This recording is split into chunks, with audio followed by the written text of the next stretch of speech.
Welcome to this retro content from Throwback Thursdays, whether it's from NoDQ.com, the Jeff Meacham Network, Casa D18 Studios itself, a Simple Man's brand, or the J. Hebert Studios, and anything to do with FTW Productions.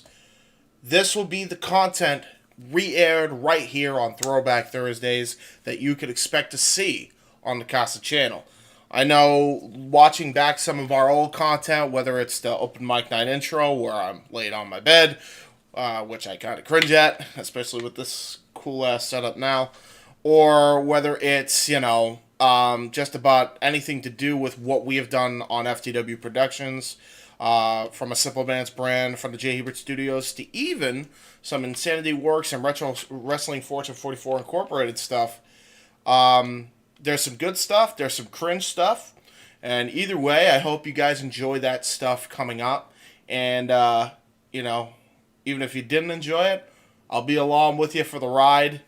Some of the stuff does not age well, like Jeff's content does. I know he has done a deep dive on his own content and cringed at his own self, but either way, I hope you enjoy it regardless. I know in some of these clips, I have a fondness to them. So with that being said, enjoy this Throwback Thursday, and until next time, we'll see you on the J. Hebert side.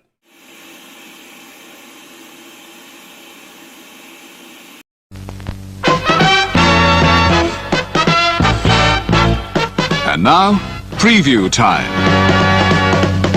So let's take a look at what's coming your way.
The Jeff Meacham Network's Multiverse of Media.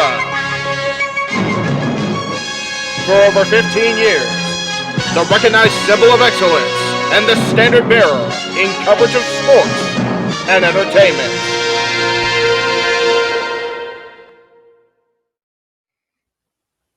JJ, Jeff, you want to kick this thing off? Because I'm still trying to process everything here. Yeah, it's like, Who wants to go first? Yeah, who wants to go first? Well,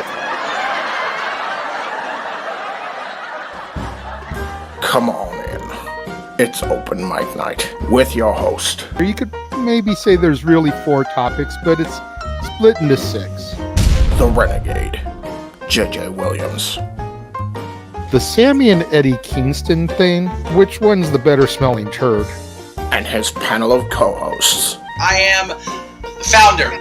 We'll call me that for today since we're going with the Jeff Jarrett love theme here this week, according to JJ. The West Coast Professor, Jeff Meacham.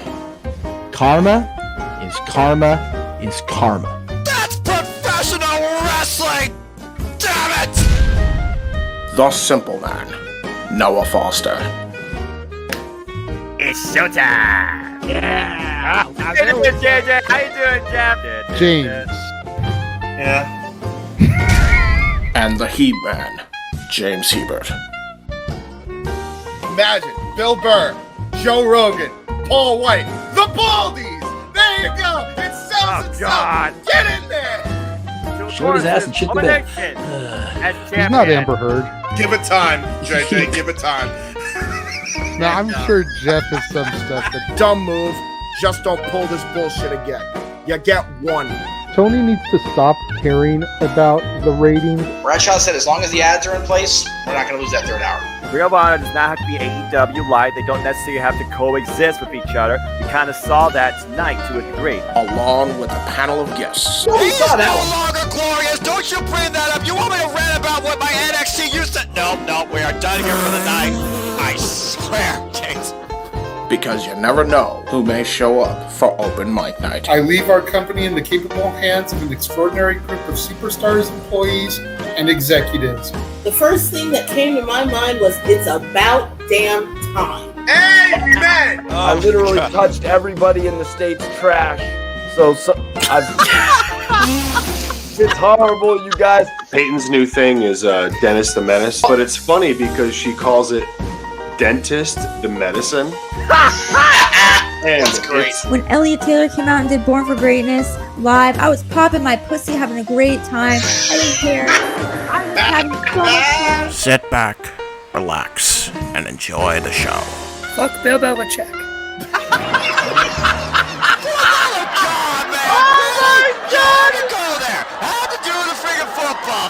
We ended on wrestling, and then you bring in that shit. That's just how the fan goes off the damn rails. Brilliant, bloody brilliant.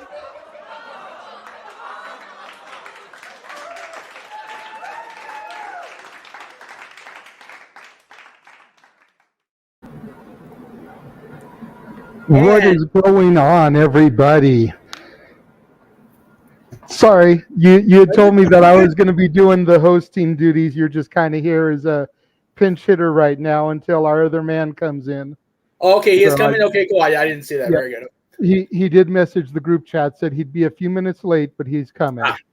Very So good. again, welcome everybody to Open Mic Night here on the Jeff Meacham Network, the Casa D18 Studios, FTW, J. Hebert Studios, Noah's channel. I'm sorry, I forget the name of your channel, Noah. Good. Simple Man Studios. It's as simple There as we go. that. Simple Man Studios. I love it. It's as simple as that. That's a perfect tagline. But welcome, everybody. We've got 5 topics for this evening that we are going to address. That's right. Much like Booker T, the 5-time champion, even though he's 6 because he got one in WWE. But, you know. That's the big WCW. And don't worry, folks. No one's doing a spinner room. No, definitely not. No, Josh. There is nothing about Vince allegations today. Pop, welcome. Greetings from Bali. Nice to see that you've joined us. Cece, thank you for being there. Hassan, Josh, of course, thank you for joining the chat. But yeah, we've got 5 topics today. Gonna try to not dwell on some of these too terribly long because there's a couple of them that I know are going to light some fires in the room. You know, you want to talk about the proverbial dumpster fire. We've definitely got that as our technical main event, but we did come up with something to kind of, bring things back to a happy, funny after that this time instead of just ending it with that. So, Josh, stealing my entry. Gotta love Stealing it. this shit there. again, as usual. That's right. Stealing my shit. It's all good. He can watch, but he can't apparently come on the panel, but he can take your taglines like nothing.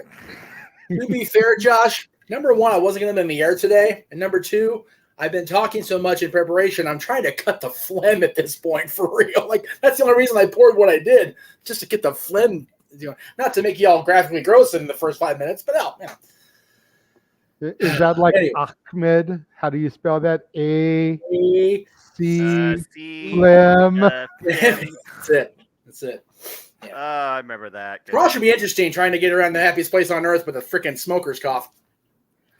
Josh, you are absolutely right. It is your gimmick at this point to steal the stuff that I say. But you know what? If anyone is going to do it, I have no problem with you being the man to do it. That's right. You are a favorite of mine, Josh. I salute you. So Good man. Raymond, thank you very much for the props on the Elvis review. But before we get into the first topic, let me just say, I touched on it a little bit on the review. We didn't really know exactly what we were going into when we went to go see that movie. Right. Like, we knew it was going to be about Elvis. We knew it was going to focus on his relationship with Colonel Tom Parker. But we didn't know how deep and dark and like nasty that relationship really was. Like, I was going in to see it because I'm a huge Tom Hanks fanatic. I mean, hell, I did 1.5 months last year on my channel devoted to the man. Yes. But we both left the theater, CC and me together. We were like, man, that was way better than either one of us really had prepared ourselves for. I'm calling it now. Oscar nominations for Austin Butler as Elvis. Good. You heard it here first. If he doesn't, I'll be shocked.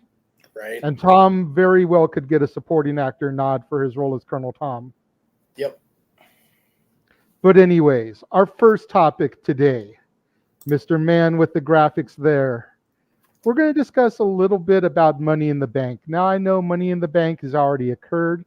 But did you know it was the most viewed Money in the Bank event in history?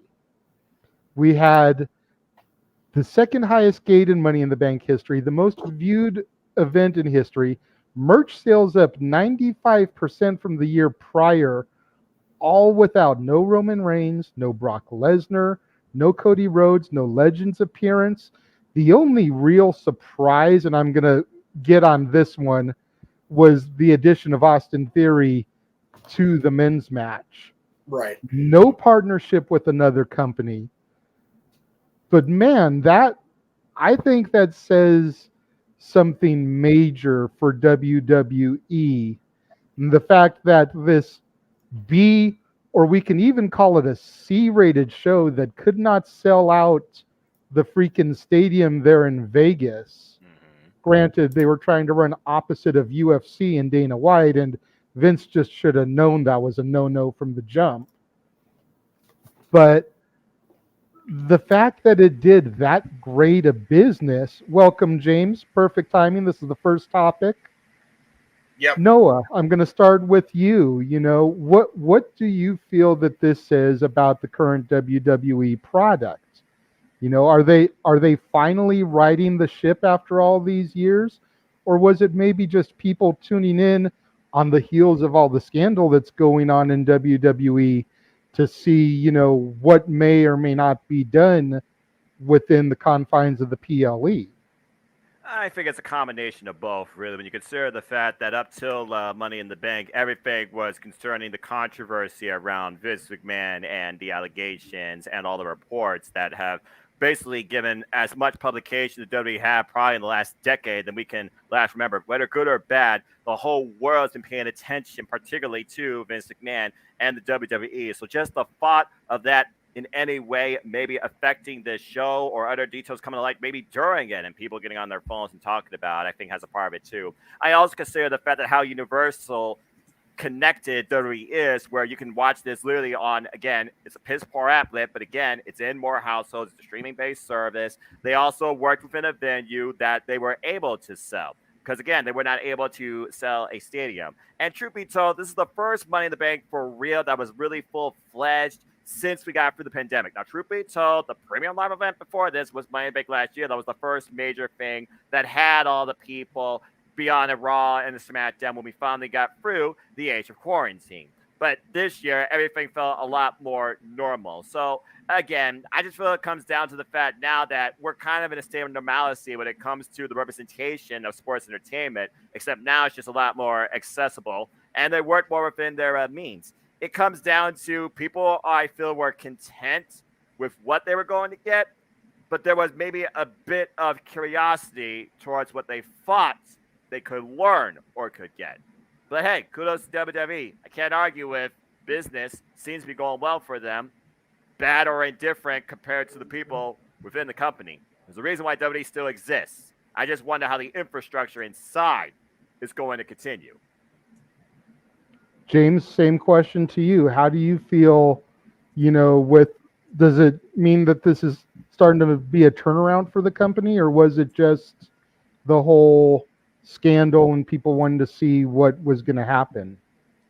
I think, again, what Noah said, I think it's a combination of both. I genuinely feel like they're just biding their time and are financially well set off to just basically see if they can just ride on the coattails of their, success without having to do much.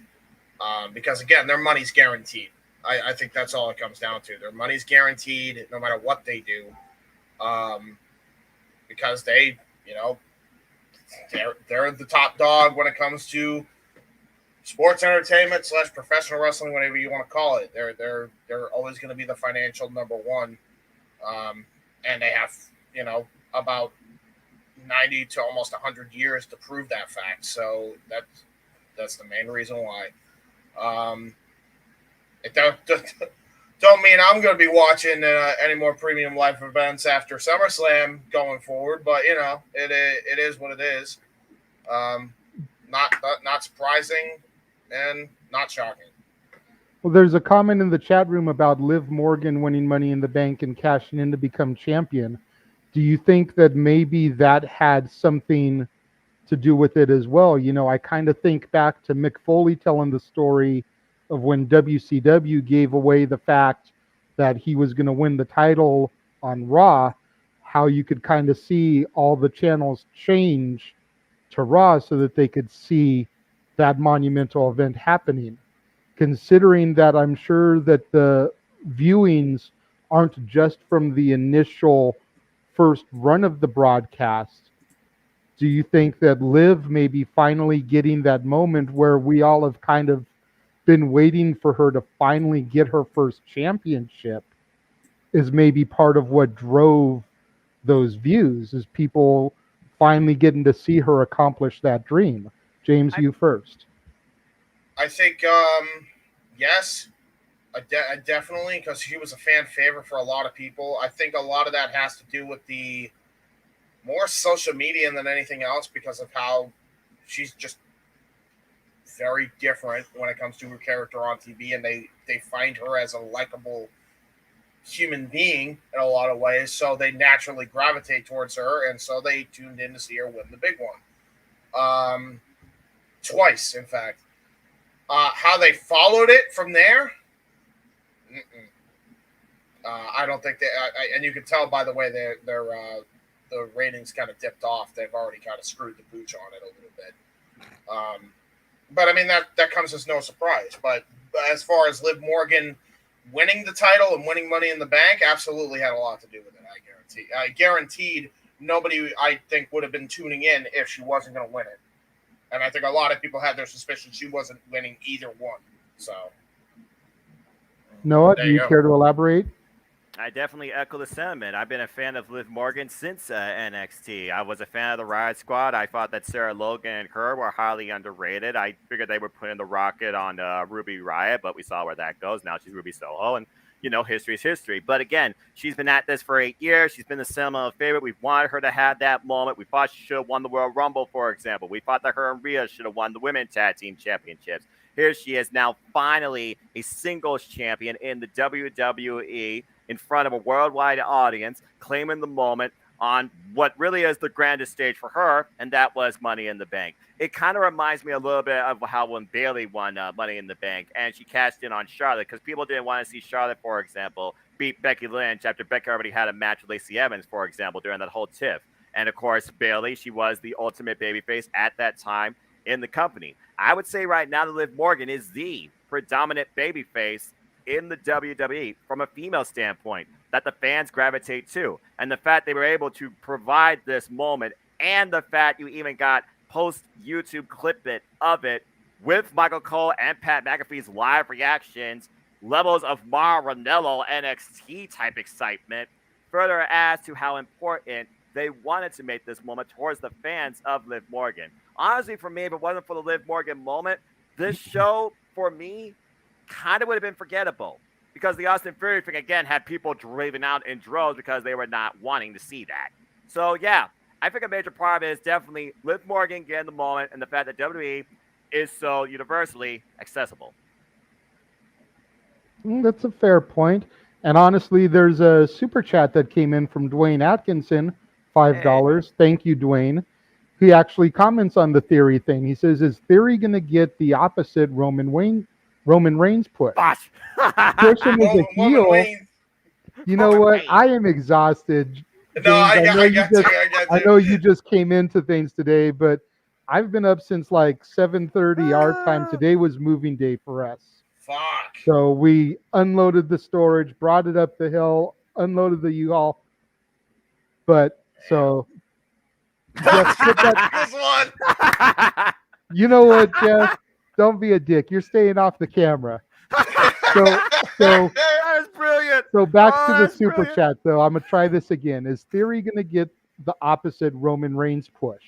Push him as a heel and have everyone hate him, then turn him heel and hope he gets the Cena reaction. I don't know. I think Theory. I've been high on this kid since the moment I saw him on the main roster. I didn't get to see his NXT stuff like I'm sure you guys did when it was your black and gold NXT. But ever since I saw this kid, I have been really high on him. I've said it before, I'll say it again. I think he has the makings to be essentially the next Miz. You know, Miz has finally gotten to that level where he's respected finally, even if people still boo him, don't like him, whatever. He's at least a respected heel, and he's able to branch out. He's got his reality show, Ms. and Mrs., you know, after originally coming from the real world, if you want to get technical. So coming from reality TV and now having a new reality show. But I feel like Theory has what it takes to be that level heel with the way he does the selfies and his promo abilities, his physique. He's a decent enough worker in the ring. I mean, I'm not saying that he's some kind of technical genius. He's no Malenko, Guerrero, Benoit. We'll get to that later. But he's good enough in the ring that he's able to put on entertaining matches, decent matches. So I don't know if it's going to have like the Cena effect on him. I just think he needs to stay in his lane. He is a solid, arrogant, cocky HBK post-Rockers heel. Right. He has that sort of mentality where he does draw a reaction to the audience. Like I said, when he won Money in the Bank, people were leaving in droves. We literally saw it in the background. I don't think it was as bad as Roman Reigns versus Samoa Joe Backlash main event, but probably was close to that. But that being said, I feel like they really have put a lot of stock into Austin Theory, being maybe one of their top next rising stars in the WWE, up there with Riddle. There's a reason why we've seen Riddle and Theory, for example, in the ring in one-on-one competition. For me, though, Theory has kind of had the attention of WWE, particularly since Evolve, when he was brought forward by Paul Heyman himself. Honestly, Theory, in a way, is a metaphorical Paul Heyman guy. Paul Okay. Heyman right now, I feel like is the guy that really has raised the stock of Fury with the fact now you have seen Fury and Paul Heyman at the same time on screen with the looming Money in the Bank. And yes, I do follow Aaron Britt's recaps. So yes, no DQ, folks. On SmackDown, I did hear how Paul Heyman looked to maybe suggest that Fury don't cash in on a match before a match because that's where the big money is. As far as that star power or mentality like The Miz, he doesn't seem as soft. And I don't think Fury, for me right now, screams Hollywood movie star. But he definitely has a lot of potential to be definitely one of the mainstays in the WWE going forward. He's constantly been a mainstay part of WWE television, particularly on Monday Night Raw. And now we've seen the crossover with SmackDown, brand split, LOL. But yeah, I feel that they are going to try and do something with very similar to Roman Reigns, but to an opposite effect, where they're not going to shove him down our throats as the prototypical babyface you like, but the heel that at one point you hope that it gets off your screen, but not as bad as go away heat as Baron Corbin during a couple of his stints. James, anything else you want to add to that? I think a lot of people tuned out because they it's just the nature of the beast of social media. They still believe in the allegations that were put on him, even though he was proven innocent on all accounts, by the way. But don't let the facts get in the way of it. So he was. That's why a lot of people tuned out from the looks of it. But I was not mad about the fact that they made him win it. My issue with the way they did it, and I think what a lot of other people's are, and not necessarily because of the social injustice that was, again, proven innocent on all accounts, I think it's just the way they booked it. Yep. The booking of it made no sense to me because he was never advertised, he was never announced, and I really feel like it was just Vince McMahon trying to stick it to odd makers. That were trying to do betting. That's how many people lost money that night. Oh. Yeah, every single person. That's all it really came down to. It was just. I appreciate the fact that you brought up Vince McMahon. Do you think some people were tuning out because Theory has been pushed all this time as Vince McMahon's hand-selected such and such, and with the allegations that have come across for Vince here in the past month or so? Having his hand-selected person thrown into the big main event, winning the briefcase, did that have something to do with a lot of the heat towards him? You damn right. I guarantee you it is, I'll put this into perspective because I don't know if you were around during this, but James, you might remember this. Remember the Authority era and who they were pushing as the golden goose of the WWE at the time? Seth freaking Rollins. But as far as him winning Money in the Bank, it was advertised, and he had outside help to do it. So it felt more structured from a storyline standpoint. Fury looked like he was just given the proverbial silver spoon, and for the rest of us, it was F you. Yeah, I mean, reality is just like, I think anybody that even had a hand in being built up by Vince on screen is going to suffer, and Theory was a big part of that, and it's not going to be a good look. And it sucks because it's not even Theory's fault. He was just dealt a freaking bad hand because of the very person that was trying to build him up. And again, rightfully so in this one in particular instance. Finally, we're trying to make a freaking star. Holy crap, it's a miracle. But it's like, then all this stuff comes out about you, and then you add that onto the allegations that were thrown on Theory, and it's like a powder keg for disaster. Like it really is. It's a PR nightmare. Fans are constantly giving WWE crap for not trying to build stars, and here in one night they built two. One cashed in and won the women's title. The other one still has the briefcase being Theory, and people are still crapping on it. Well, again, it's the way that Fury was brought into this, but also, up to this point, how he's been portrayed. For us, though, Liv Morgan, she was the hopeful we wanted, and thankfully we got it. I get that. I think I was one of the few people that wasn't like, FWWE when Theory got entered in the match and won, because I've been high on the kid from the get. So, the fact that they threw him in there, I was like, yes, Theory. I'm changing my pick. He's my pick now. But unfortunately, you couldn't do that. And again, Josh and everybody else in the entire predictions pool, NoDQ and beyond, you got 0.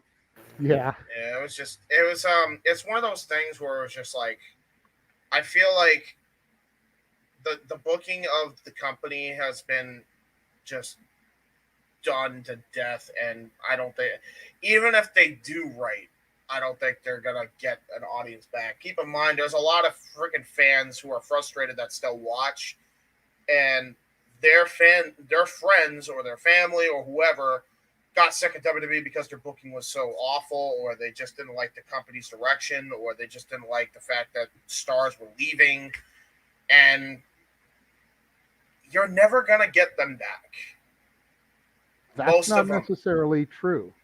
That's because fair. everything you're describing is why I stopped watching back in 2013, 2014. There you go. Right.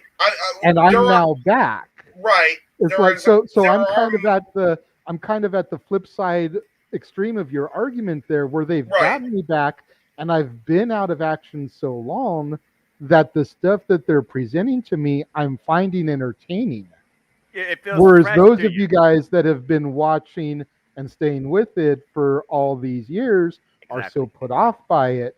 You know, the simple things like the NXT change and whatnot has really kind of soured you guys. Yes. I didn't know anything of that NXT. So the NXT that I'm being introduced to, I'm enjoying. I'm finding entertaining. We're going to get into NXT in a minute when we get to our transition to our next topic. But I'm finding everything I'm seeing on TV, whether it's WWE, AEW when I get to watch it, even Impact, the rare times I get to sit down and actually see it, everything I'm seeing is entertaining to me once again, where I had become that disenchanted fan that they lost 8 years ago, like you're mentioning, James. But I say, James, you gotta look at the way you structure your sentences. You're saying like all or never.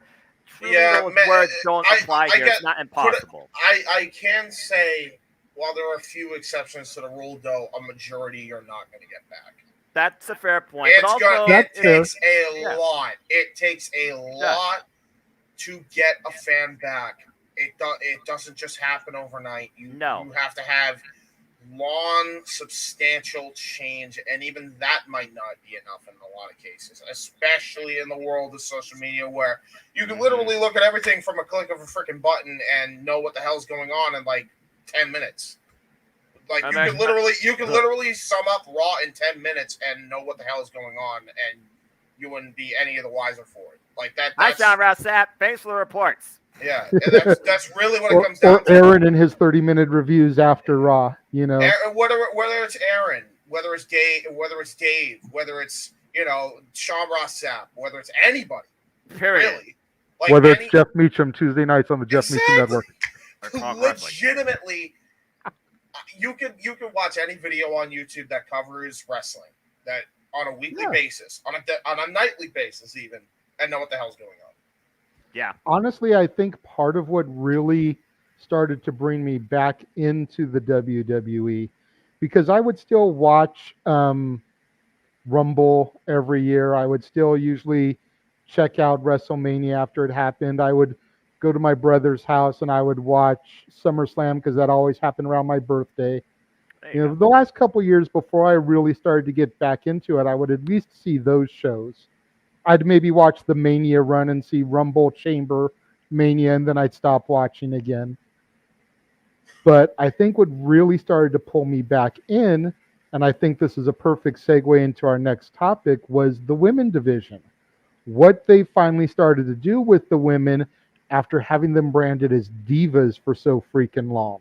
Yeah. And actually having a legitimate women's division, watching those women's rumbles and seeing Lita, Trish Stratus come back, at the inaugural one, seeing Victoria this year. Like, I don't care how many times I sit back and watch it. That inaugural Women's Rumble, when Lita comes out, I am a wreck because she was one of my favorites. You can tell how happy Lita was to be involved in that, too, and how important she felt that was for women's wrestling in general, not just WWE. When Victoria came back this year, I lost my shit. Because I love me some Lisa Marie.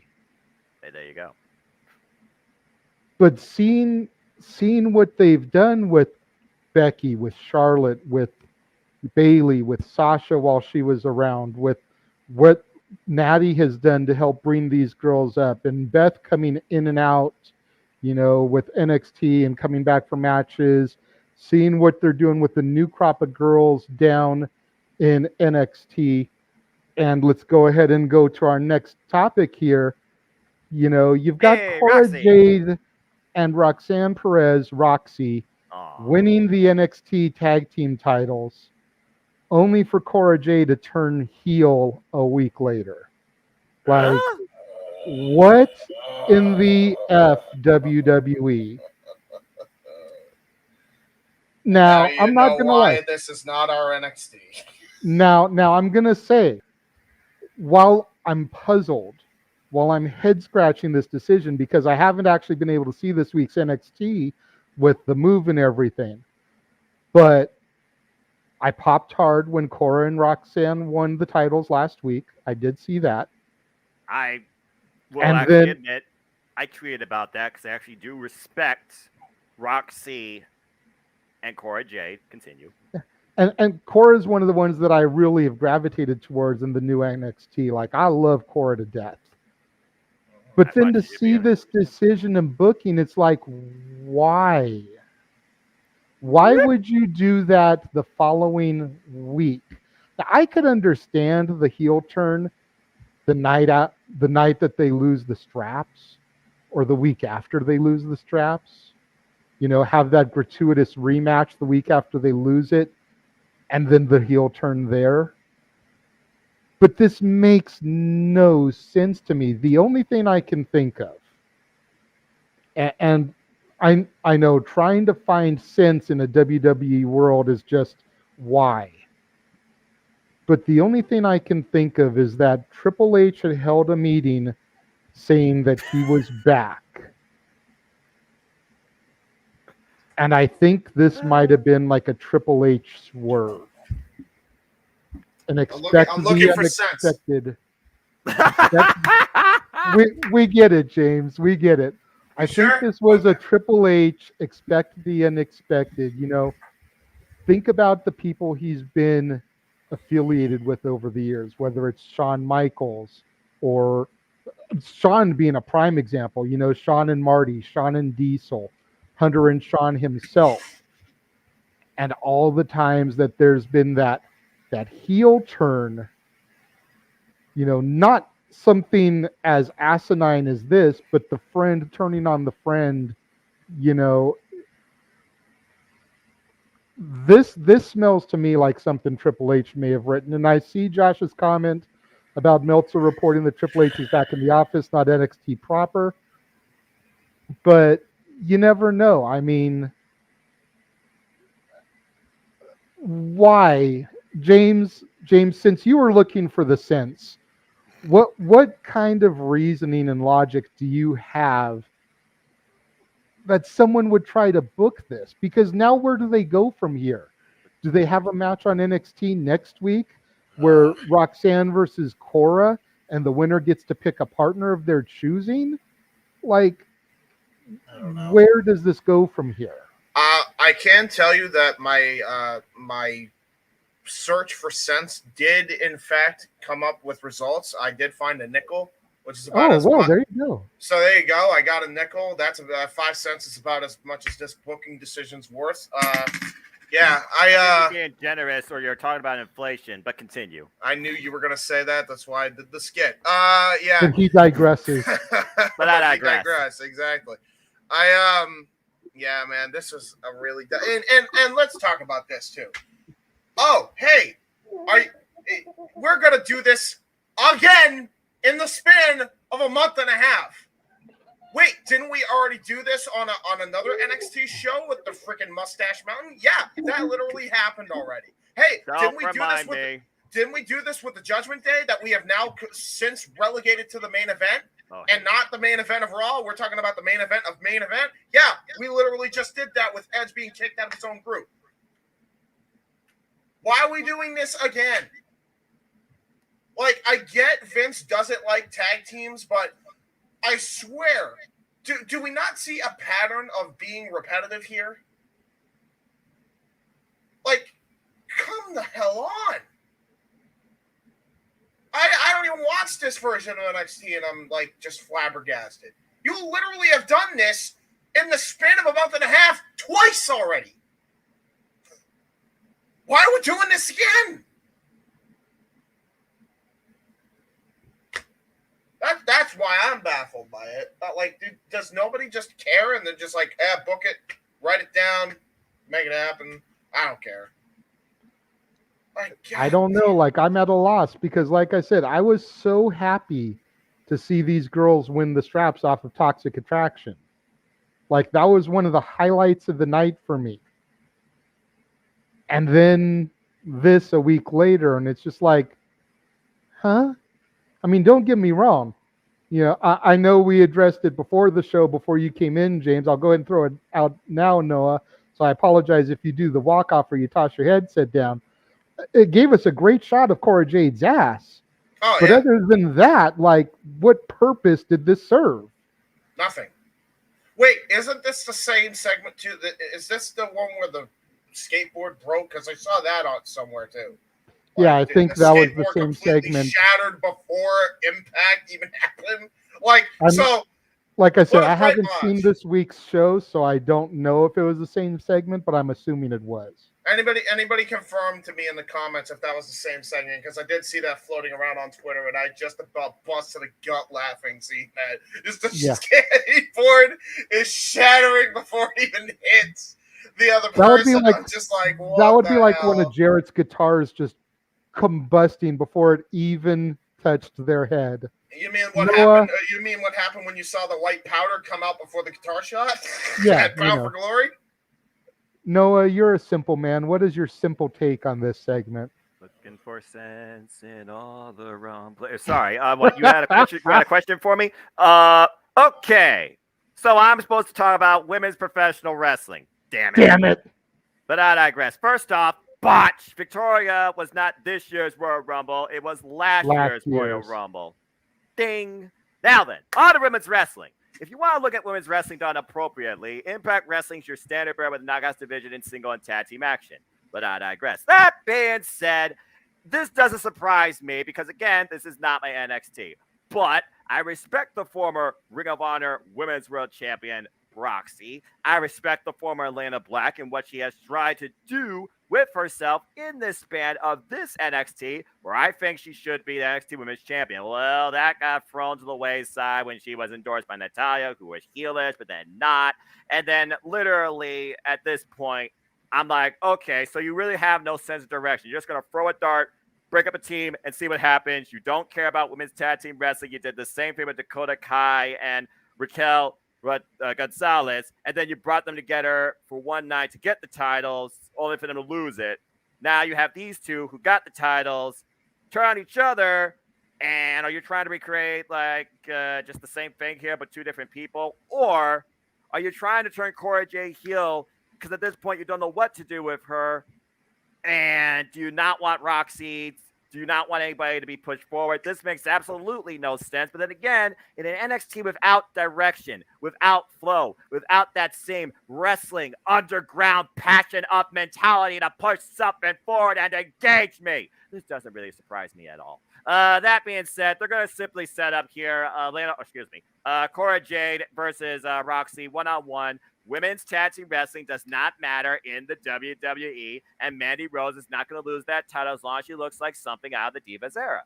So honestly, this doesn't surprise me. They have no direction. The only real star I see right now in this NXT is Ivy Nile, especially after her match with Michael Satomura on NXT UK.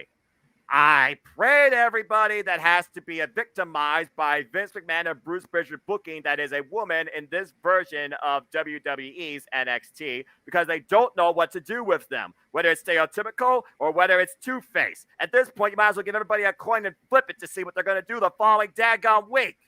But I digress. This absolutely made no sense to me when I heard about it. And by the way, get a better prop, WWE. Geez, you got blood money, but you can't afford a damn skateboard prop? Ridiculous. Wow.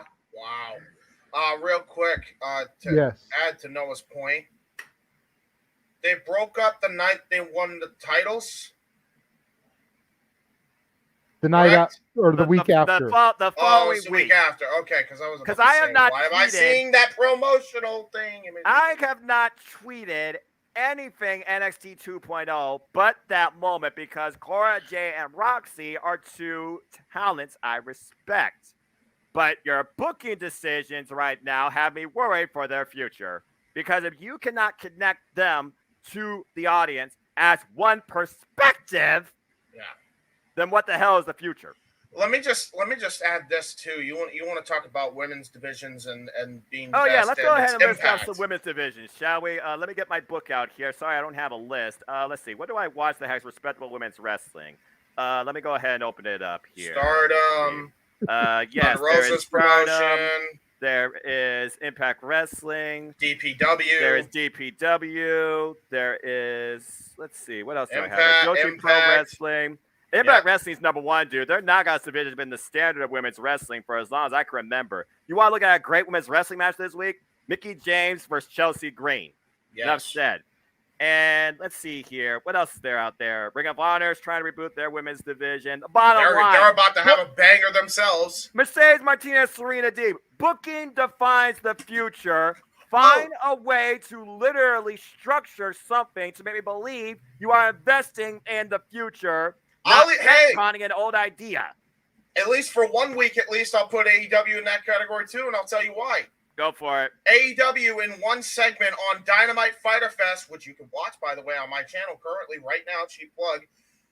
They had 3 women's segments in the span of like maybe 20 to 30 minutes promoting 3 world champions. 1 from a completely different company they bought out and 2 of their own. That is more than I can say about how WWE treats their women's division. Wouldn't you say? At least there's a freaking effort. Effort and consistency leads to results. I'm not seeing it right now in this NXT. I hope you do see it, JJ. But again, you're already questioning yourself after that week. I love how they are going with these rainbow aesthetic to all the titles, but I see the women's tag team division and their titles. Don't fucking have them! Hey, did you realize that Skittles, for example, are being removed from consumer shelves because there's a toxin inside of them, I guess, that somebody found out about? That sounds like NXT 2.0. I don't think NXT 2.0 is sponsored by Skittles. No. James, thank you very much for bringing up the perfect transition into my next topic. You talk about how WWE doesn't care about their women's division. Well, this next person has been talked about ad nauseum when it comes to that, especially ever since her walkout. But Mercedes, as I'm going to call her Money Vernado. That's politely accurate. Is charging $30,000. Oh my God. To be at cons and do personal appearances. She is not willing to do anything wrestling related until at least January 1st of next year. But if you want to book her for your cons or for meet and greets, whatever, she's charging $30,000 just to come out and do her thing. Now, here's where I have a slight issue with this. And I'm not saying she's not worth the 30 grand. She knows her own worth. Somebody is obviously paying for her to be at this convention that you see in the graphic there. I don't have an issue with that. My issue comes when you're getting paid 30 grand to come out to a con, and then you're charging an additional $90 to have a picture taken with you, or $70 to get an autograph from you. If you're already making that much as a flat booking fee, pictures and autographs should be free. That's where I have a problem with this, because let's think about this for a minute, okay? $70 for an autograph, $90 for a picture. That's $160. Even if the table does a $10 discount and does $150 for a combo, okay? 100 people, that's another, 15 grand that she's made? How many people do you think are going to come up to her over the course of the 2 days? Probably way more than 100. Probably, yeah. So I think that either it needs to be come to the con, charge your fees, make what you're going to make off of the take from the fans in attendance that want your autograph, your picture, which probably realistically being is going to be more than the 30 grand you're getting paid, or take the 30 grand and don't charge for autographs and pictures. That's my personal thought on it. What do you think, Noah? It's an odd situation when you consider somebody builds themselves up to a point that they define their own value, whether or not she is influenced by, like an agent or something that probably might be representing her, that might really be booking her for these type of things.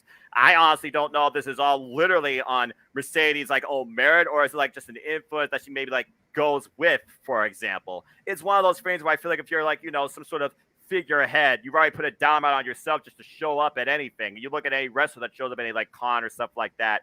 I don't necessarily know what they are, charged by appearance. And then you consider the fan interaction and the fan experience, whether or not you charge, separate for picture and autograph, or autograph versus picture, or you just do one or the other. It just sounds like to me there's just unbalance when it comes to a system of checks and balances, where at the end of the day, the talent, I feel, wants it to be more beneficial for themselves versus those that are benefiting her. But I don't think Mercedes is particularly that type of person. It almost makes you wonder, is it on like, the booking, for example, in this case, the actual Comet Expo, like who really controls like all of this, like figuring here? I don't know necessarily, but it's just the talent herself. So without seeing the entire corporate picture, it's hard for me to judge. But honestly, if Mercedes is happy and she gets the happiness that she can get out of those that support her, and those supporters that come and purchase this also get that happiness too, then I got nothing to say. James?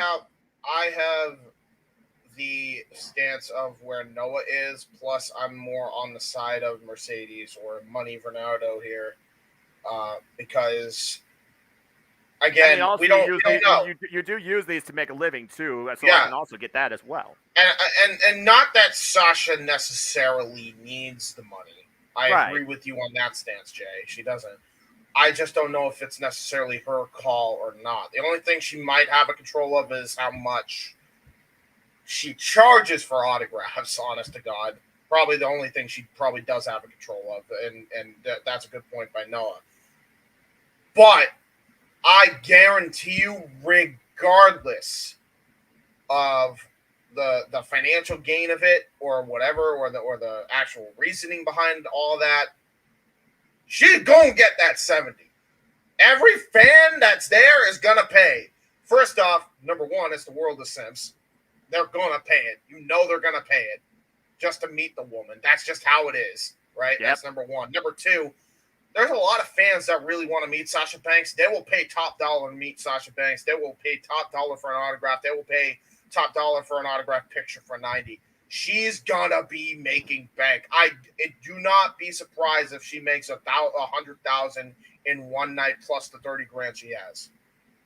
You gotta consider, JJ, what a following will do to somebody they support, whether it's in person or virtually. Prime examples of this is Selena Vega on Twitch and Tony Storm with, her third-party affiliate. Again, if you have that sort of third-party affiliate retracted. I'm not judging. I'm just saying. Hey, King, how are you? That being said, shout out to the FTW crew.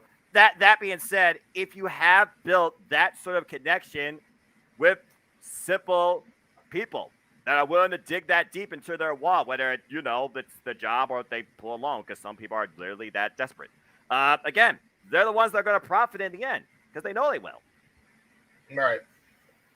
I mean, but if she's going to be making close to 100 grand over the weekend, does she need the extra 30 from the people that are paying for her to come out? Well, that comes down to the mentality, I feel, of her. How much is enough? And for some, enough is never enough, especially when it comes to this. Yeah. It's fair, I guess. I mean, it is what it is. I mean, I know I wouldn't pay 70 or 90. I know for that. I know for damn sure I wouldn't. But Yeah, I mean, yeah. You figure that if you go to these shows and you're nice enough, more often than not, you'll get them to stop in the parking lot and take a picture or sign an autograph for free. I get that these Maybe. conventions, are a way to make your bread and butter when you're not wrestling anymore. When you're wrestling limited dates, there's Botch 3, Jeff. But Botch. from all reports, she's going to be bringing in close to Steen money for this appearance. Yeah. And I'm sure it won't be Whether her only she's one. in Star Wars or a horsewoman or not, is she worthy of Steen money? With the Mandalorian, even if it was a cameo, probably. That show does numbers. You know that probably more than I even do. So I mean, yeah. The Mandalorian it's Star is Wars huge. property on Disney. yeah, Enough said. Right. so that alone is probably what makes her Sting money. Honestly, not even her WWE run. It's literally the fact she was on Mandalorian. That one appearance on Mandalorian legitimately made her that much. I guarantee it. That definitely was her highest point. If we're going to talk about, peaks of a stock, I think that definitely is her highest point, James. Again, she's been involved in the ESPYs. She's related to Snoop Dogg, so she has that name in the music industry. This athlete, this persona, this, figurehead right here, she has everything going for her, where she is financially set for life. Yeah. I mean, that's really what it comes down to. I think that's the main reason is because she's not just the, because Sting was wrestling, right, for a long time. Like, Sting was known as the wrestling guy. Sasha Banks is known for her appearance on The Mandalorian, and that in pop culture is worth way more than, her wrestling career, really. That's it's amazing. That's state of affairs for wrestling, really, when you look at it that way. It's amazing what people will spend in pop culture just to be connected with somebody they actually like. Yeah. Or buy their merch, or buy stock in them, or just meet them, or something. Again, people will go to ridiculous lengths to spend No. I they totally wish. get it because I've gone to many a convention. I've paid the money to meet wrestlers before, but I don't think I have ever paid that much money to meet one person before in my life. Fair enough. I think the most I've ever paid, and I could be wrong, if Statboy is watching this or he watches it back, he can leave a comment in the comment box and fact check me because he used to go to a lot of my autograph signings with me. We'd roll together. But I think the most I ever paid to meet a WWE superstar was $100 for an autograph picture combo. And again, also though, we also got to think about who's advertising this meet and greet. How much is the booking on their side? How much is the take on their side too? Again, I feel there's a lot of factors here, but bottom line, money talks, and she's gonna make paper. And that's another thing too. Who was the star you met, JJ, in that regard? I don't remember. It's been so long. Honestly, I don't. I'm thinking it's probably like Austin because that sounds like maybe Austin, Goldberg, Flair, something along those. Exactly. Hell, there you go. Flair was cheaper than that. All I had to do was buy his autobiography, which was like $25. It was a Walmart. There you just had to have his book. You didn't even have to buy it there that day. You could have got it on Amazon. You want an autograph with me, Daddy? Buy my shit. Just had to have pretty much. You just had to have his book. And you could get a signature from the Nature Boy, Ric Flair, 16X, as he signed it. Yeah, there you go. Again, a lot of factors are definitely in play here. I don't think it's solely just her that defines how much all this is. Fair. And if she had more of a say in it, she probably would adjust it because to me, she doesn't seem like a selfish person. No. That's fair. I'm sure that there is an agent fee factored in there as well. Agent, booking, marketing, to keep going down the list. Again, who knows how much goes into this and how much the government gets too. That's fair. And Josh, that's an excellent point because it was an Anaheim Walmart that I met him at. Woo! There you go. But anyways, home of the original Space Mountain. So we're going to move on to the next topic. And this topic is going to be the fire topic. This topic is going to be essentially the main event. I do have something to come after it, like I said, to kind of bring us back into happy land, because I know this is going to be controversial, but it's something that happened. Yeah. Oh, Jordan Grace and her comments about Chris Benoit. Yeah. James, Quote, you can start this off. Oh boy. Hold on. For those that don't know what happened, I'm going to read through some of these quotes that were posted on Twitter. She says, "This is going to be the coldest take I ever tweet on this app. I already know y'all going to be mad, but I don't think Benoit could 100% hang with most of the present day best wrestlers. He would not be able to remember matches. Also, may he burn in hell. Amen. Maybe I am biased because he murdered his family. I don't know. Probably just me. I think we should all hate him and disregard his entire body of work. But again, that's just my take. I always found it revolting to see people praise his wrestling after what he did." And then there were some tweets that came back towards her, and she replied to one of them saying, "Proving a point. I said something very lightly critical about him, and people jumped to defend him. He should never be defended. Dude lost that right when she described one of the murders. I'm not going to go into depth of that one." Yeah. And then Conan, who, love him or hate him, and I know me and Jeff definitely go back and forth on our talk about Conan sometimes. He had to go and like set things straight. And he says, these are Conan tweets now. He says, "Benoit had the ability to control the match and say, hey, we don't need this, take this out. Because he was wrestling with Rey Mysterio, who was a wild guy that had to edit down and say, hey, do this. Hoovy, do this. Psychosis, do this. So, I mean, I don't know what the F you're talking about. That's effing ignorant." And then he goes on to say, "And bro, okay, yeah, he killed his family. Yeah, the guy had CTE. It ain't like he was a serial killer. The guy had all these problems accumulated from years, like we're seeing now in wrestling, like we're seeing now in football, like we just saw with this one guy, the 33-year-old wide receiver, Demarius Thomas. Don't know if I pronounced that right. Don't count that as a botch. That just passed away. It's a serious thing for you to make light of it." And then Chris Jericho got involved. Chavo Guerrero got involved. Oh boy. She replies to all of that saying, last week I made an irresponsible and unnecessary tweet. Regardless of how my personal emotions influence my opinion, I should have recognized the impact my words would have on friends and family close to the situation. I was completely thoughtless in that regard. Since reflecting this past week, I have reached out privately to friends and family that I angered or hurt. Among those were David Benoit, Chavo Guerrero Jr., and Chris Jericho, who have supported me in the decision to partner and fundraise with the Concussion Legacy Foundation. I have pledged $5,000, with the overall campaign goal being $20,000. I'm acutely aware that the damage has been done. I would never intentionally add on to the suffering of those already dealing with such a traumatic event. And I am sorry for my insensitivity and aggravating this already delicate topic. This is my way of attempting to squeeze something positive out of the negative situation I created.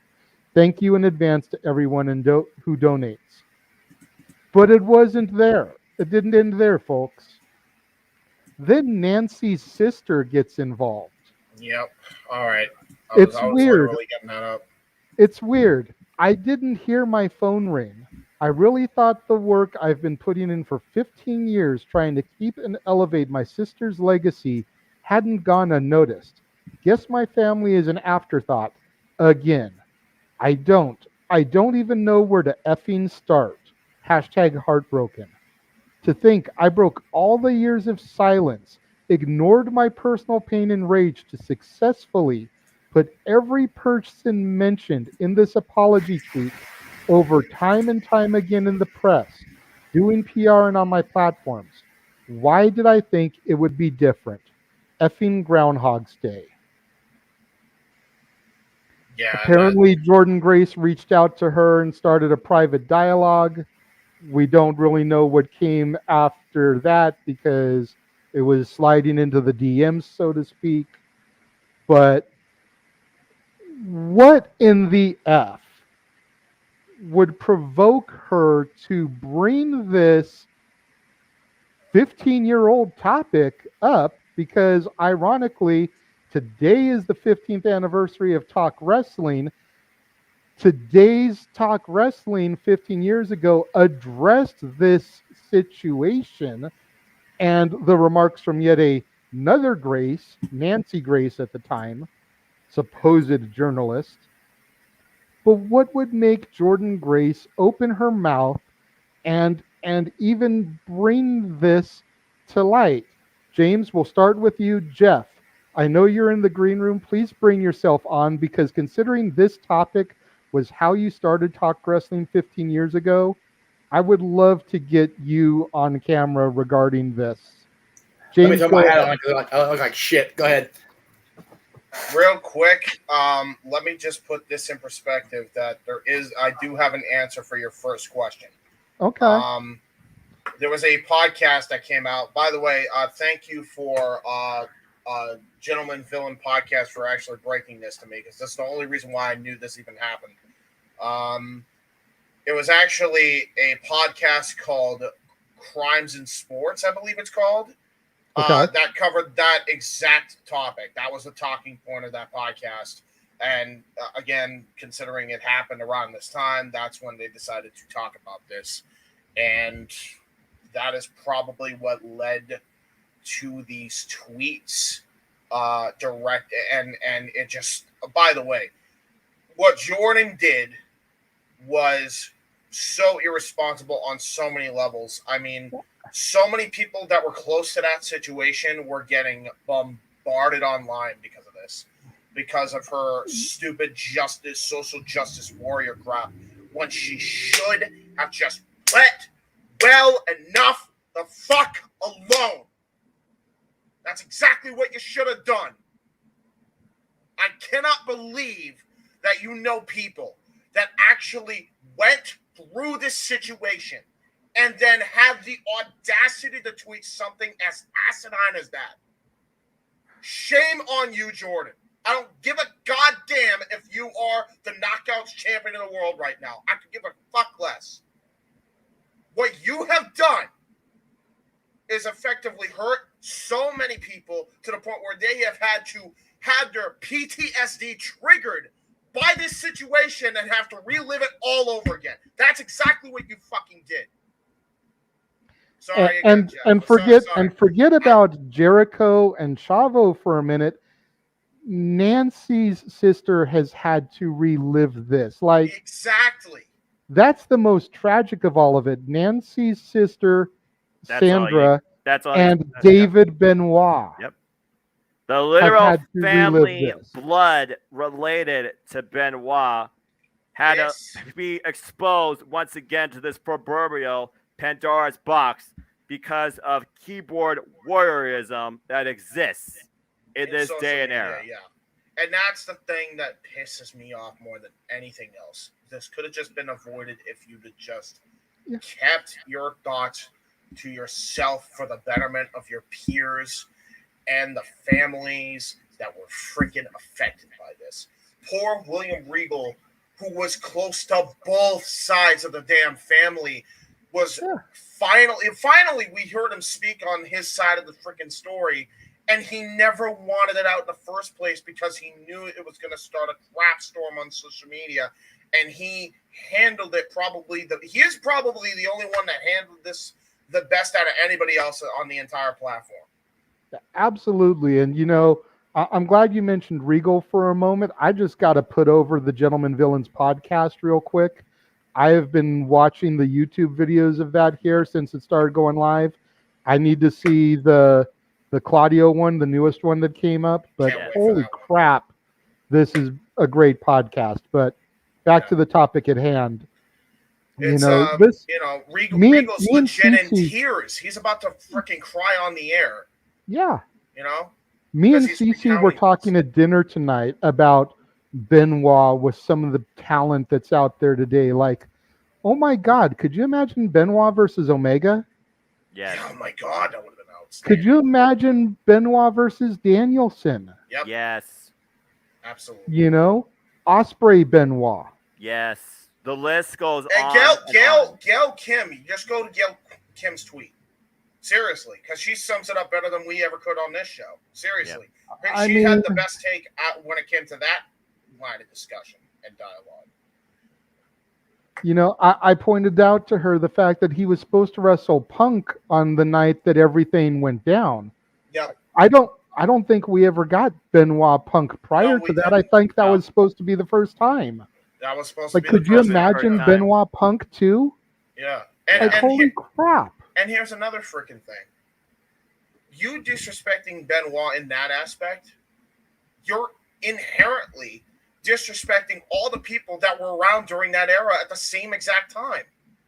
You're disrespecting Malenko. You're disrespecting Van Dam. You're disrespecting all these other guys that were around during that era. I literally just got done watching his match with Van Dam right before coming on here because we were doing a retro review on SummerSlam 2002. And it was the best match from a technical standpoint on the card.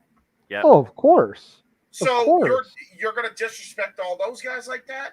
Yeah. Seriously? Like, can they not hang with your current crop of talent? Explain Cody then. He was around during that time. I think Benoit versus just about anybody on the AEW roster would be a fucking wet dream come true. From a wrestling aspect, absolutely. Like, Benoit throw could him in wrestle there with anybody then, now, and forever. Period. Throw him in there with either member of FTR. Yeah. Oh my gosh. Benoit him versus and Dax. Yeah. I mean, him and Jay Briscoe. And boy. The comment right above CC there, Jeff. The Benoit thing happened his graduation weekend.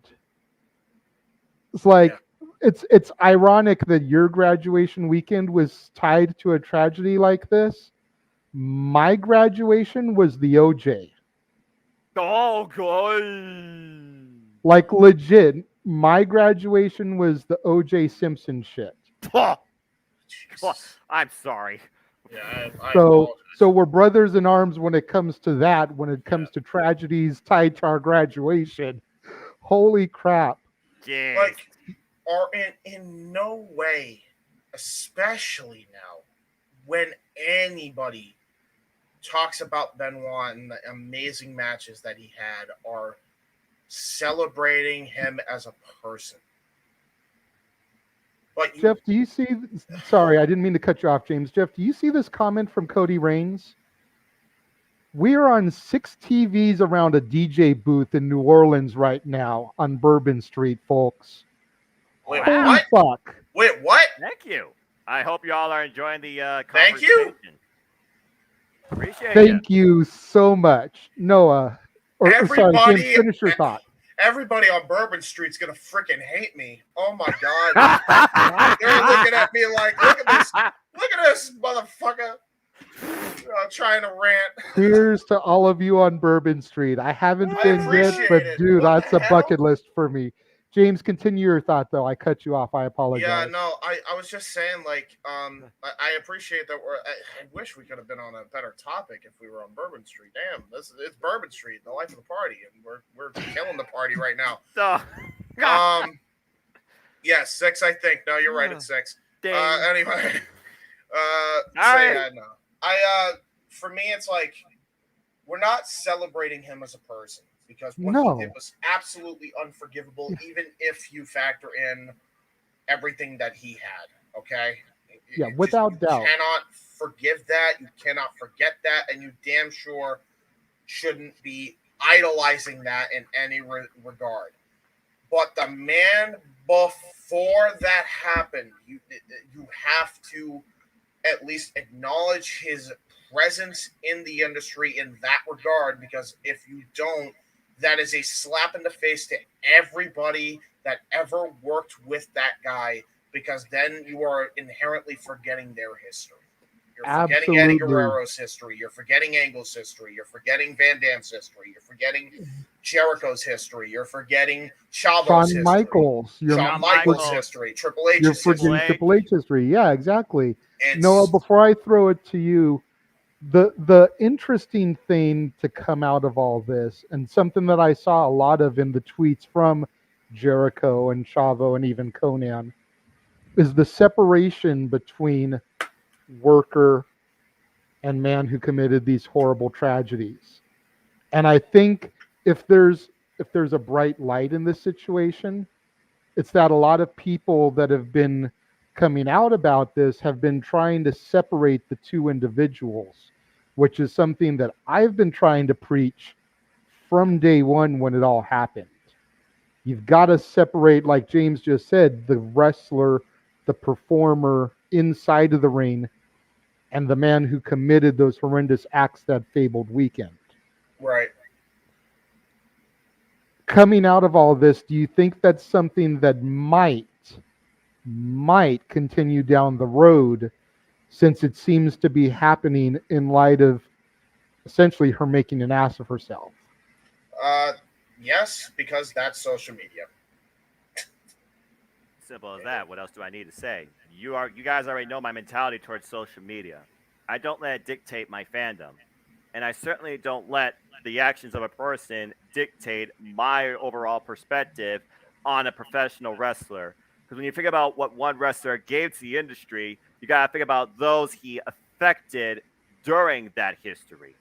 You already mentioned some of the key names: Chris Jericho, Shawn Michaels, Rob Van Dam. The list goes on and on. We've said it time and time again. One of the worst things about the entire professional wrestling industry is social media and the freedom and the flexibility of you expressing your own opinion whenever you wish on a whim without any sort of repercussion or restriction is right there at the touch of your fingertips. What caused this wound to be brought up in such a fashion by this worker of the industry, I will never truly understand. Two wrongs don't make a right. No. A monetary blessing in perspective doesn't necessarily clean up something you brought up to light to this fashion. I can't forgive what Jordan Grace did on social media because this should have never been brought up in the first place. Absolutely. But we can't deny what Chris Benoit did for professional wrestling. And that is what he should be recognized, honored, and respected for. You can never condone what the person did, but you can always respect what the wrestler did. And at the end of the day, Jordan Grace, you once again are proving the number one thing that's wrong with society: social media.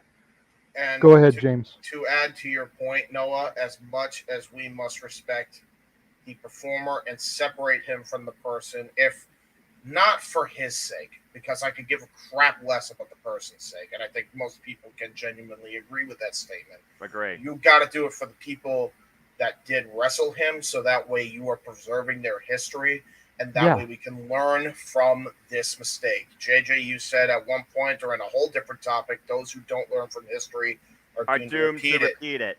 And as much as we need to praise the work, well, not even praise the work, but respect the work of Mr. Benoit, you need to do right by Nancy Benoit. Yeah, absolutely. You need and to do women. You need to do woman right. That's what you need to do. That's not a wrestling thing. That is a human thing. And even in a wrestling thing, who are the three women that you remember from the time period where in a male-dominated sport, three women stuck out and made you remember them? Elizabeth, Sunny, and Woman. Sunny, Woman. Hell, I'd even put in Sensational Sherry in that list too. Absolutely. Those are the top five. She's in that group. Yeah. How do you not honor that legacy, and how do you not mention her legacy? I'll even throw something's got to one. be done about that. I'll even throw one more in there and throw Alundra Blaze. Yeah. Yeah, absolutely. Medusa. Going back to your point, about respecting legacies and everything, and I'm using the term legacy on purpose. SummerSlam is on the horizon. There is no Randy Orton first title win without him. Chris Benoit. Yes. Exactly. Me and Jeff constantly make the joke on the show about Randy Orton walking down to the ring, finding the title in the middle of the ring in those god-awful peach tights, hitting the turnbuckle and posing it. Because that's pretty much what WWE wants us to think happened at this point. There was no match. There was no competition. He didn't wrestle anybody. He just got the belt that night. Jeff, I asked you specifically to come in here. Like I said, today is the 15th anniversary of the original Talk Wrestling broadcast, and the Benoit situation was the meat and potatoes of your initial broadcast. Like I said, specifically, Nancy Grace's topics and comments, so we have another Grace opening their mouth and inserting foot. What are your thoughts on this? We'll call it, the Lion King moment. It's the circle of life. It's coming full circle for you here 15 years to the date later. I just figured Jordan was trying to get the show over, which I appreciate. I appreciate her doing that for me. But hell, fuck it. But whatever. Add that up to your F count. I can't do this. You know what? I've had 3 glasses of that whiskey. I cannot do 2 things at the same time right now. You leave me alone.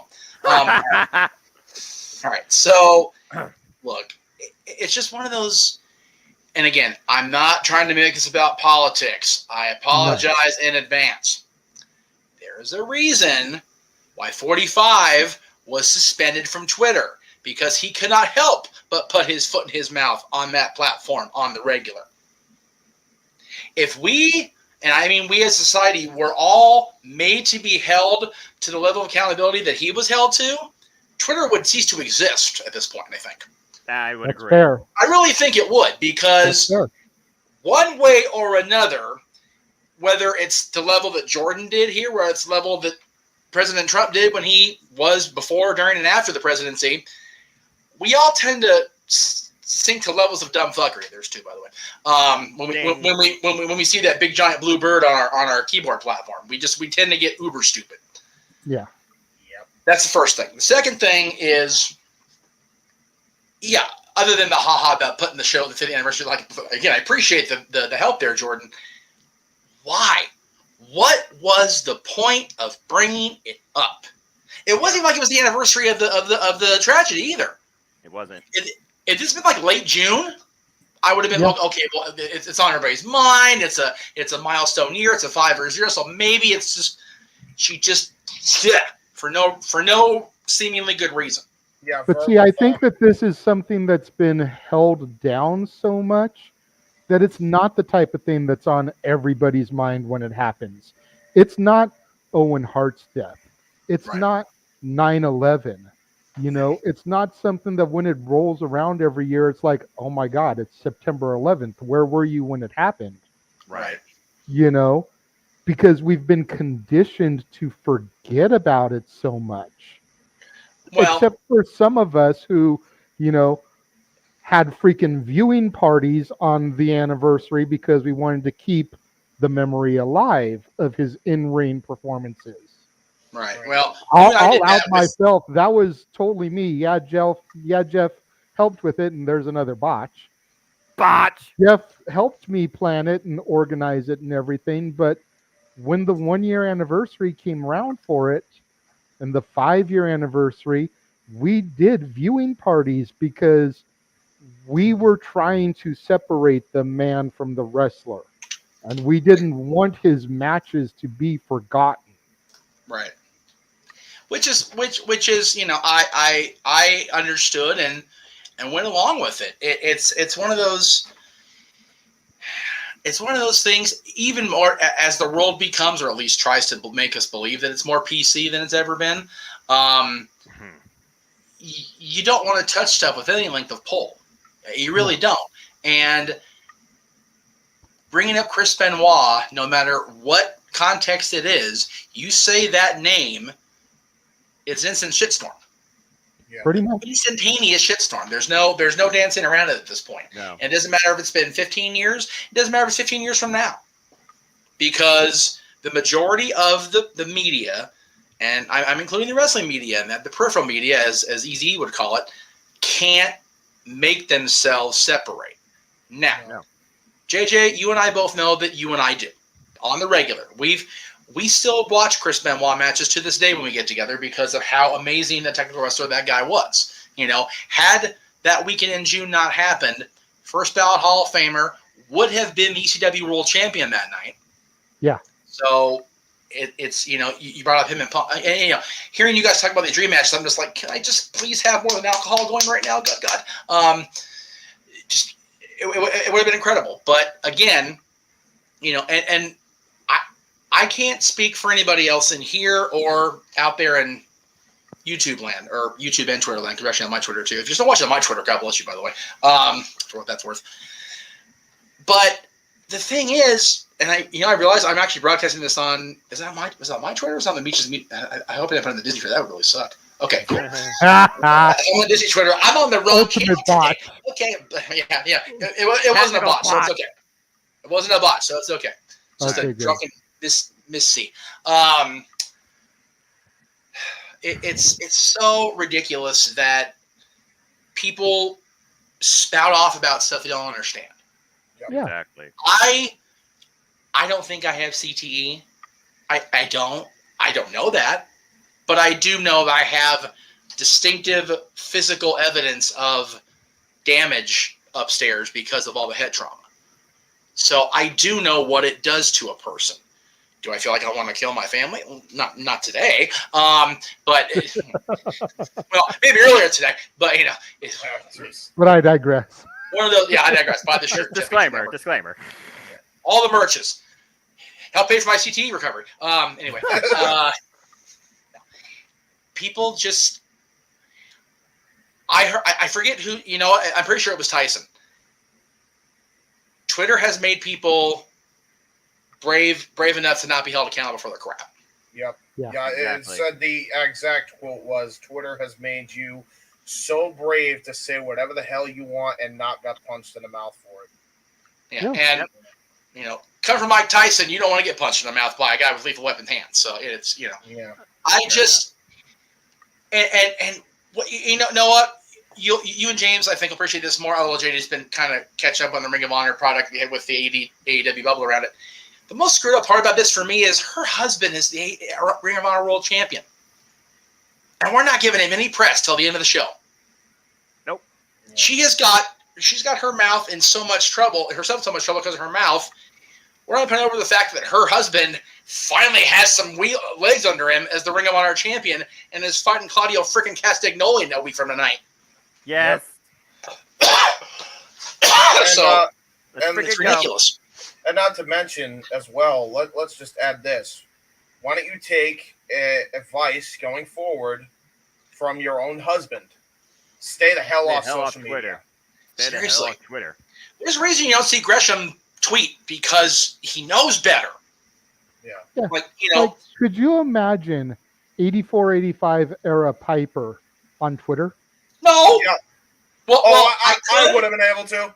It would have happened no matter what era it happened in. I'm convinced of that. I'm just saying, like, we're talking like ultimate heel Piper. Could you imagine the stuff that he would have said if on you're talking Twitter? character, oh my god. He would make he would make Iron Sheik look like a saint. Seriously, if Twitter was around when Piper was, you know, feuding with Mr. T and slapping Dick Clark around the garden, every computer on the planet would explode. For real, it would have been no DQ when we were in Vegas for the pipe bomb. That's crashing everywhere. rated R. That's what that is. I mean, James follows Iron Sheik, and all Iron Sheik is capitalized. It's a brony, and just goes off the handle. Iron Sheik to me is a gold mine of pure hilarity. Like, all it is, and this is my headcanon with Iron Sheik, just to kind of make it a little bit lighthearted. So just to make people not completely tune out in New Orleans and actually try to bring the party up a little bit. I think once we're done with this topic, we're going to bring things back up. That's why I made sure I told Jeff, I was like, We have to have an extra topic to come up from this. I'm convinced that Iron Sheik doesn't even run his own Twitter, and it's run by a bunch of random people. Oh, he doesn't. I know he doesn't. I know he doesn't. But it's hilarious because it's all typed in caps, and it's and you would think it's by him, and everything is he's telling you to go F yourself. He's basically just telling you to do a healthy thing from a medical standpoint. I don't see the problem. What's the problem here? But the thing is, James, having interviewed the Iron Sheik in 2003 when it didn't matter to piss all if he still hated the Hollywood Blonde Jabroni Hulk Hogan, he still said he hated the Hollywood Blonde Jabroni Hulk Hogan. So it's whatever. He does. Yeah,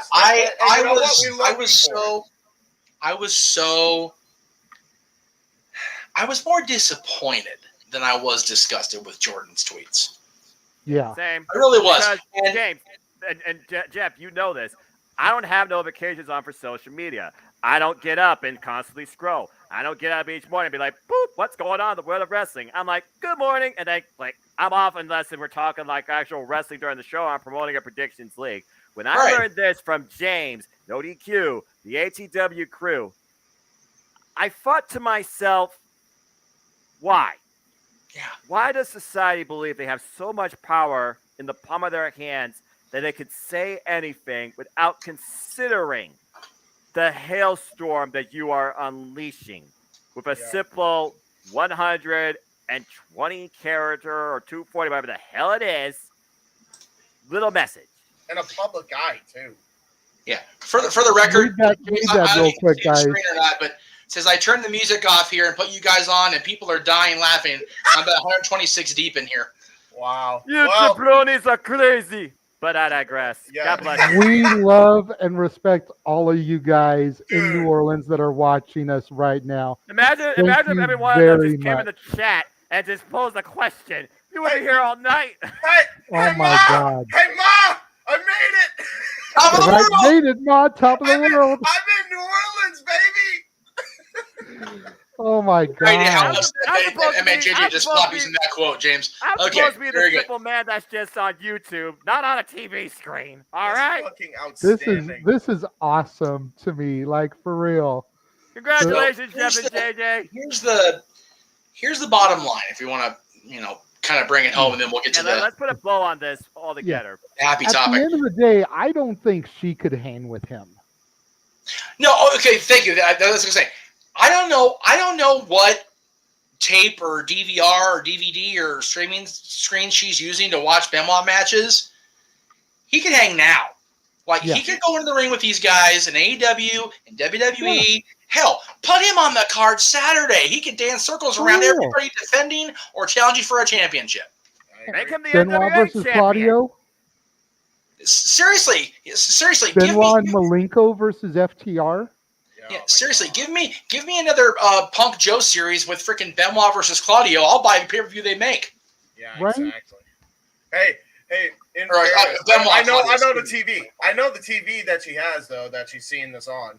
You know those old school monitors that WWE used to have in their announcer table. She's watching it on one of those. Right. She's talking to see through. You're looking at it. It's like, how did JR do that for so long? He's looking at the TV. He's like, I don't know what the hell's going on here, son. What the hell's going on here? I have to look up toward the ring. The bottom line is Twitter has made us all far too brave and dumbed us down far too much. It's part of why I try to stay off of Twitter. The only time you really ever see a tweet from me is when I'm plugging my shows. And I avoid Twitter like the plague. I barely post on Instagram. Yep. I am on Facebook, and even that I question half the time. The only reason I'm so active on Facebook is because my mom is on it, my dad is on it, my family in Missouri is on it. That's the only reason. If it wasn't for that, I probably wouldn't be on Facebook that much. I look at social media like this: Facebook, family, hello, wish you all blessings. YouTube. Instagram, pictures, stories. I'm on vacation or I'm seeing professional wrestling live. Damn it. Twitter, hello. Talk wrestling live, watch the show, and promote predictions leagues. That's my social media activity. No notifications, nothing further beyond that. No other apps beyond that. Yeah, and it's one of those. Oh, we won, Jeff. Period. Thank you, Zach. You're awesome, dude. I love you, dude. All right. Yeah. The thing is, it's Zach, if you could get those people watching in New Orleans to come onto the YouTube channel and start super chatting, that would be awesome. Show them support. Please, yes. Everybody go on right now. You count my friend. You count our friends here, seriously. But we still love you. Thank you so much for getting us that exposure. Buy my safety motherfucking sweatshirt. Do it now. So wait, JJ, are you saying we're exposed in New Orleans right now? Isn't that illegal in most states? I don't know. Okay. Anyways, reel it back in here. Good Lord Almighty. Jeff, you're free to bow out now if you'd like. If you'd like to stick around for the last topic, you can. If you're gonna bow out, congratulations again on 15 years today. Yeah, Talk wrestling. But let me just. I had to get you in here for this topic though, since this was your bread and butter, that first show. It really was, and I find it funny that once again somebody named Grace. People just can't handle Grace under fire, I guess. Heyo. Except for Brett Butler, because she's awesome. If you know, you're older than me, and God bless you for it. Let me just say it real quick here, so JJ plugged my own freaking. I'm spilling alcohol abuse. Let me just say this about tomorrow, since I don't want JJ to go too much into it, because it's really just a silly pet project at the end of the day. But I will be where I will be tomorrow. There'll be a Meach's Disney Fix is the Twitter handle. We'll be showing the original ABC broadcast from that day 67 years ago. So check that out. It's usually just my Facebook group that I do that with, but it's going to be the last one we do, so I'm letting everybody watch it. Hell with it. So anyway, have fun, you guys. And the last topic is a banger. So there you go. Have fun. All right. So bringing us back home from this, like I said, this was the main event topic, but I wanted something to kind of lighten the mood back up after this topic. So apparently, Paul White and AEW have talked to the creators of the Waterboy. They have gotten the rights to the name Captain Insano. An outfit is being worked on. This is apparently going to be Paul White's last hurrah. Is this really the way? Here, let me find the guy who wrote the Waterboy has approved. Tony Khan and I have secured the rights to Captain Insano. There's already an outfit made, the whole 9 yards. We're doing a lot of prep work, and this will be my last hurrah, so to speak. Is this the last hurrah that we really want for Paul White, though? Absolutely. You damn right. This is the freaking run. Do I need to say anything? Go ahead and elaborate, then, James. Go ahead and elaborate. Why is this the last hurrah we need for Paul White?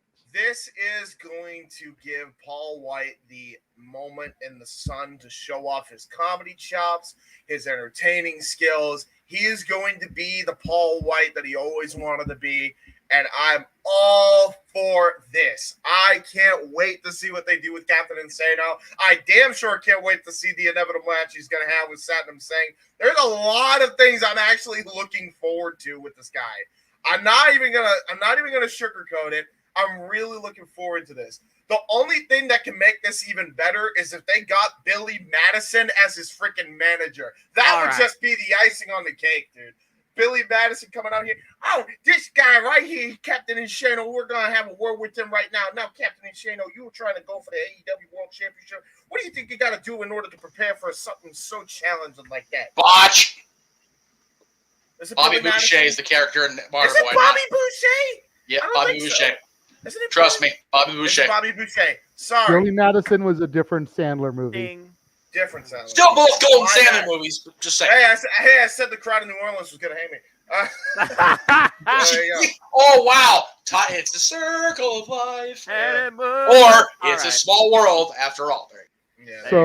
So the $1 million question then will be, is at Death Before Dishonor, are they going to announce that ROH finally has a TV deal? Or is it going to be Captain Insano as All Elite? Captain Insano, Ring of Honor. What the hell? No. I'm not sure about that one. I'm wagering the Ring of Honor TV or streaming deal sounds more realistic. But if Captain Insano somehow happens before All out, that'd just be icing on the cake for all wrestling this year. Yes. See, and don't get me wrong, I love the Water Boy. I thought Captain Insano was hilarious. Yes. I don't know if this is what I want for the end of Paul White, though.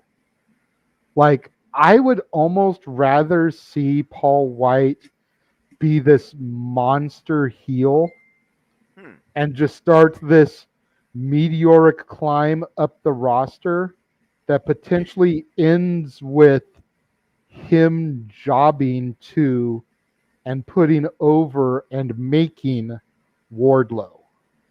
Ooh. Maybe, and that's fine. Could you do make a star out of that? I like that a lot.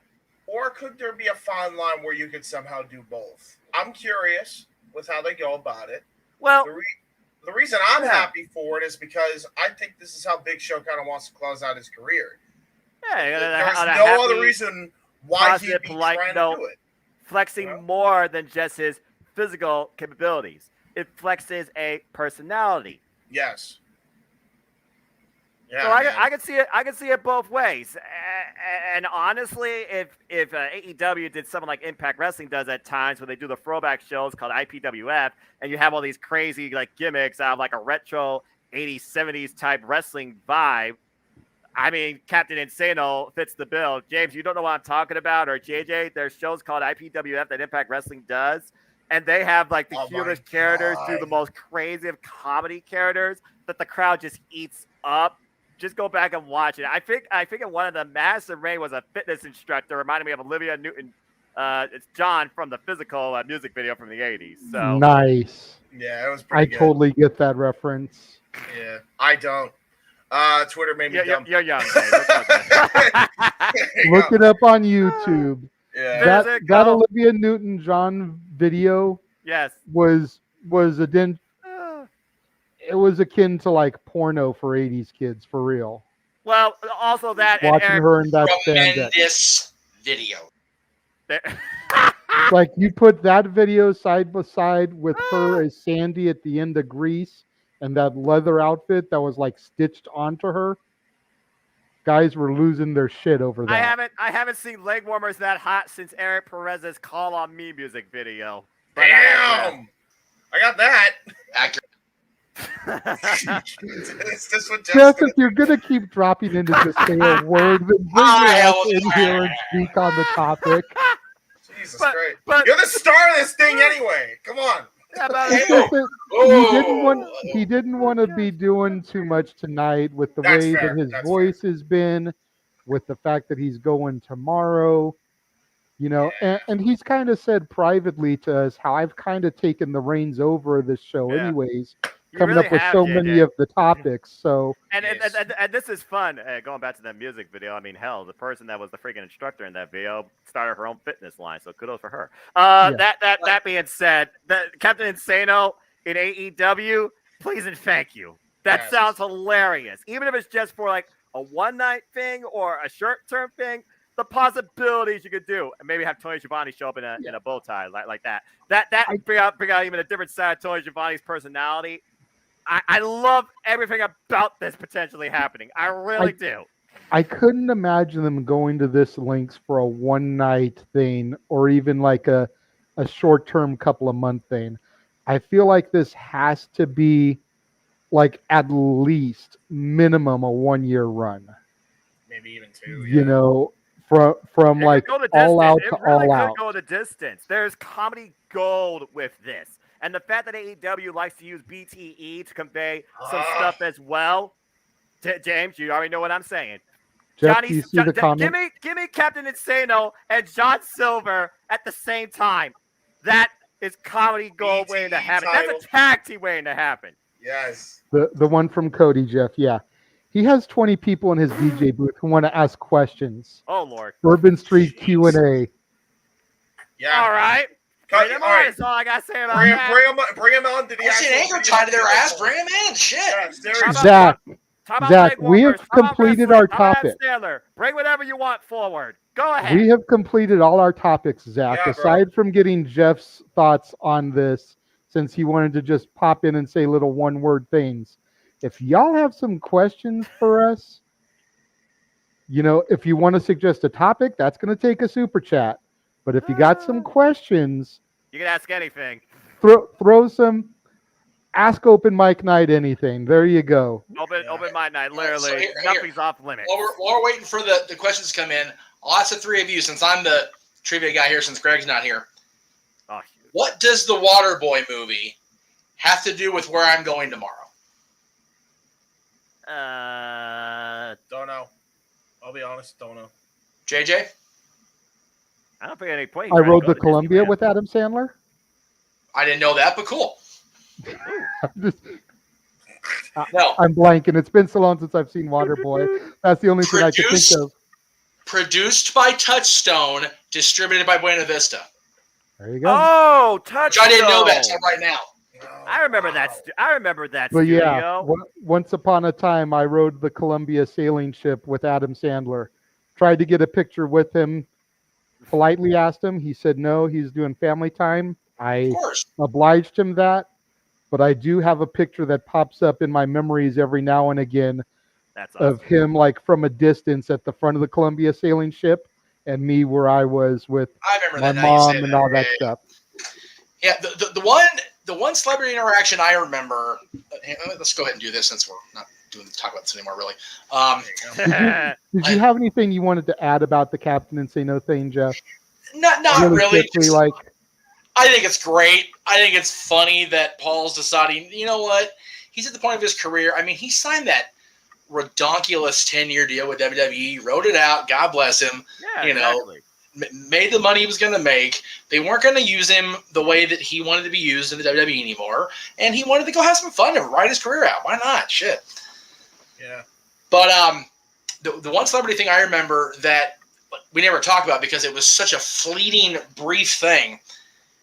When the submarine voyage was first converted, like right around, not first converted because we weren't hanging out too much at that point, but when we first started going around that time, it was you and I want to say Dylan was with us, and Dylan's mom was definitely with us.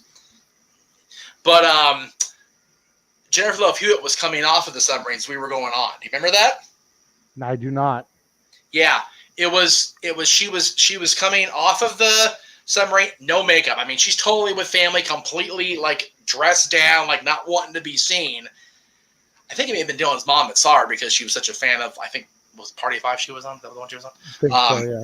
Just like kind of like, oh shoot. And, of course, people being who they are, they started to swarm her. I stood back and, just kind of, lovely to meet you type thing, because I've had, doing what I've been doing for so long, you have to learn to not bum rush people, because that's the whole reason they're there, is to not have to be bum rushed. Which was part of our last open mic night discussion. If you guys go back to the post Money in the Bank edition, you can see us covering that topic there. Yeah. Well, because, we brought that up. We were talking about, observing people firsthand, do it on the regular. We were talking about, I saw it as recently as, Survivor Series weekend 2018, the night of TakeOver. I saw one of our people that I've known for years do it, and you sit there, you just go, wow, you talk. It's funny. I mentioned Princess Diana during that topic as far as the paparazzi thing causing her passing.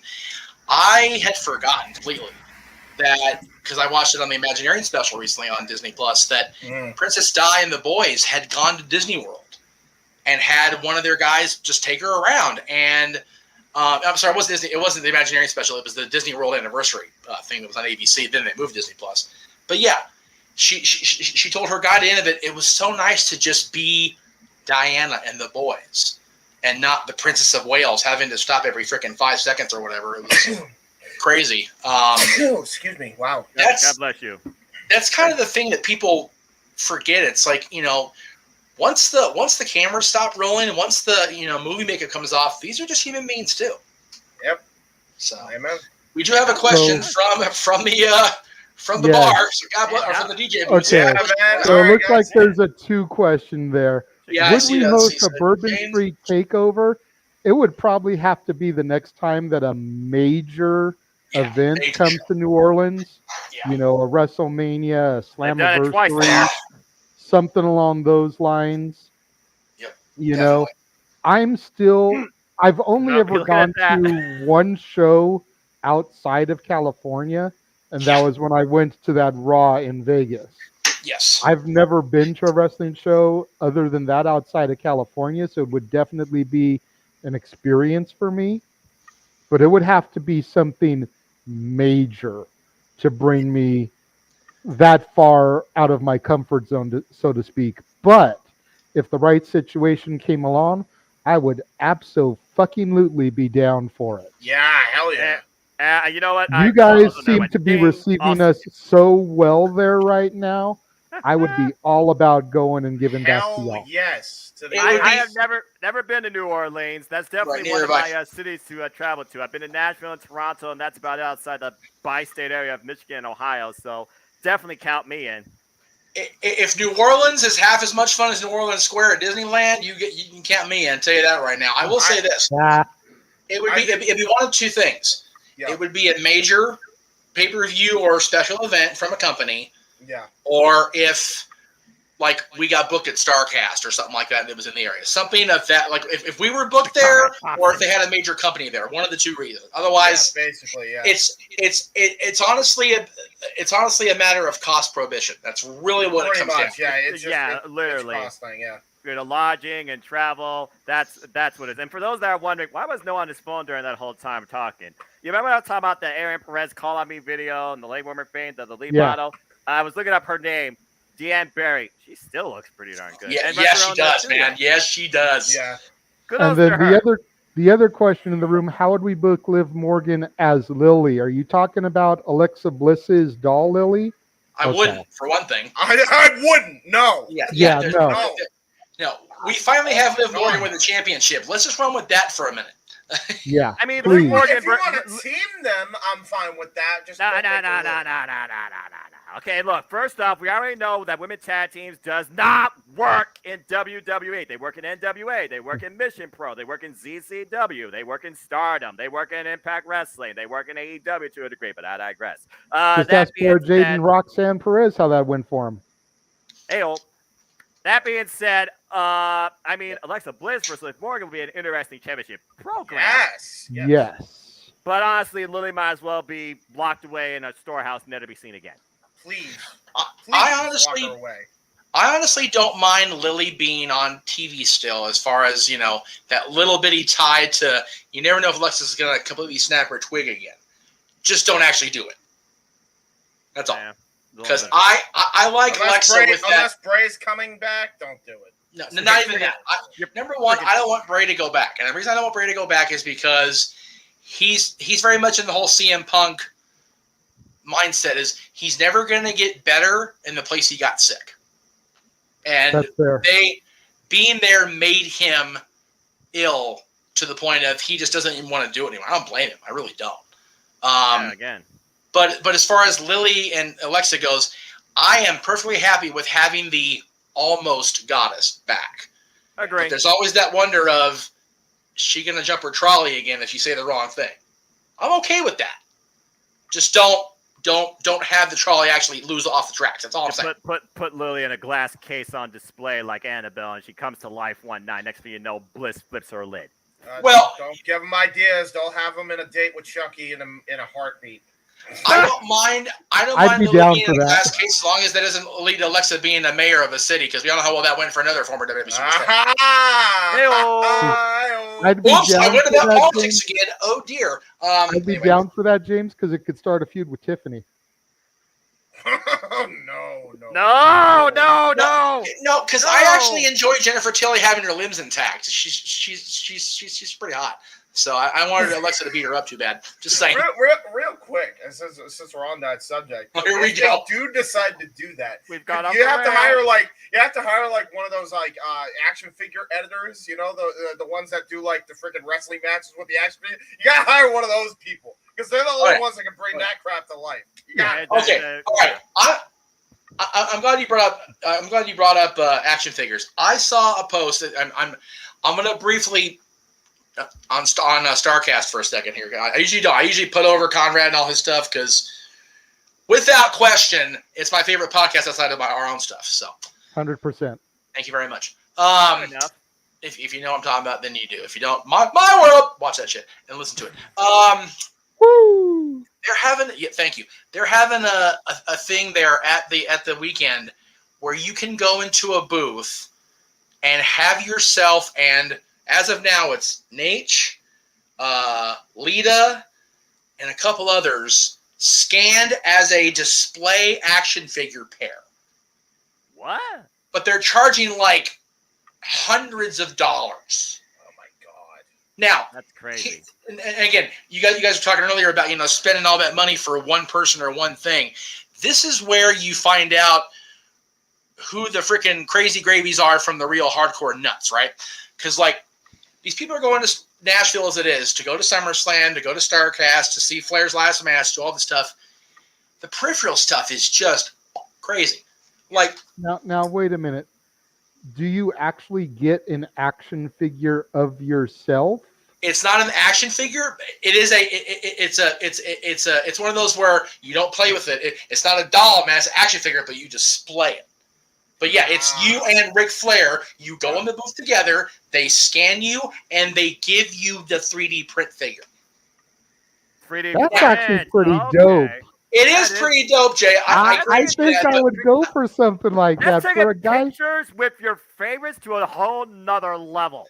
It does, and for a guy that had so many action figures back in the day. I know, me too. I would love to have my very own action figure and to have it alongside a Ric Flair, a Lita, a William Regal, whoever else they've got in there that's part of Conrad's family of people. Yeah, a Shivani, a Bischoff, a whoever. That would be just freaking amazing. Like, Jeff, for you, I could imagine you and Bischoff getting scanned together and then getting like little NWO shirts on them. And Jeff actually has his own NWO action figure alongside Eazy-E. Like, I could just see that. For the man here that celebrates their anniversary every year. Yes. So, but here's my here, and like I said, I don't disagree with the act of doing it because it's wonderful. I think it's a really cool idea.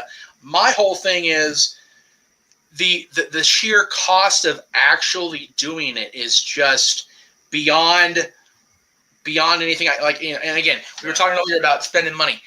For a brief moment, JJ, you can vouch for me on this because you and I talked about it. For a brief moment, when they announced Undertaker's first signing, after he said he was going to start doing these appearances, right? It came down to he was going to charge, I think, $200 for a picture and $200 for an autograph, separately. Mm-hmm. Yep. And I wrestled with it. I really did, because it's my dad's favorite. It's probably going to be a once in a maybe Rock Cena twice in a lifetime thing. But that's it. Mm-hmm. Like, you're not going to get that. And then when he did it again, the price jumped way higher. Yeah. So it's one of those, should I have done it? And then it's like, well, you start second guessing yourself. So you really don't know, how it would work out. But it's just, I can't, it would be wonderful to have a display of myself standing next to Ric Flair, standing next to Amy. I'm trying to find the damn tweet that they put out because I'm trying to get the cost of it, so forgive me here. But I guess what I'm trying to go with it is, back when Undertaker made the announcement, I had no qualms about even considering it.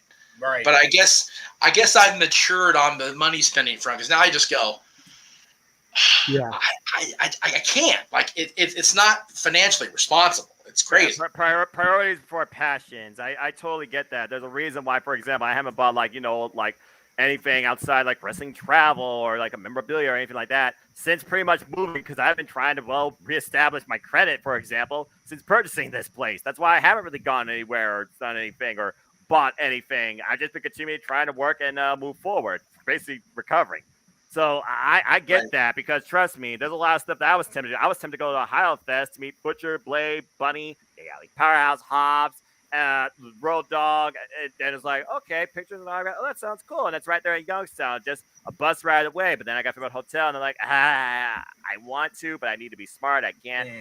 Try it again maybe next year. I just follow Ohio Fan Fest now on Facebook, so hopefully they do that again next year and have several of those great talents and more.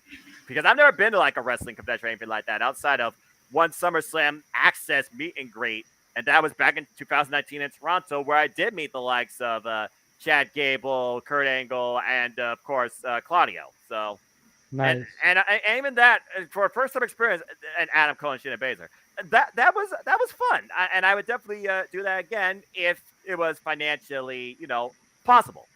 SummerSlam Access was our bread and butter back in the day. If today hadn't been moving day for us, I seriously was going back and forth over the fact that Deborah was at the Wrestling Guy store. Like, me and Jeff are going to be doing a show about the incarnations of the Horsemen here in a couple of weeks. Like, to have been able to talk to Deborah and possibly get like a little snippet of her talking about her time with Jarrett being grouped in that, and with Mongo, who everyone has seen. Everyone's seen the pictures of Mongo lately. Like, holy crap! Like, yeah, it's so sad. It is. It's sad to see what he's deteriorated to, but okay. Give me weird fall Mongo back. I miss him. But it would have been cool to have gotten a little snippet of her to have inserted into that. But priorities today was moving day. Had to get the U-Haul. Had to get everything up here. Go ahead, Jeff. I don't see Flair on the list anymore, but they may have just made a different link for it. But the other people are Amy DeMa, Mojo Rawley. I don't know. I can never say Dean's last name to save my life, but it's Mojo Rawley, and then the lady formerly known as Nia Jax. Which again, whatever. I'm not gonna shit on the person. It's like whatever. No. Single package. Me plus one wrestler, $300 plus fees. Jeez. Me plus two two fans and one wrestler, $400. Party package, which is me plus three, or me a friend plus two, or me two friends and one wrestler. That's the VIP party package, $500 plus fees. Damn. Now, again, you're being immortalized as an action figure or a collectible next to, in theory, your favorite, wrestler. Versus taking a picture with like a virtual or cardboard or person through a green screen. So for you it'd be Lita, Jay. For me it'd be. Here I am rocking my OG Hardy stuff. So exactly. So Lita would be perfect. For $300, like, again, it's all about priorities, like Noah said. For me right now, no way in hell.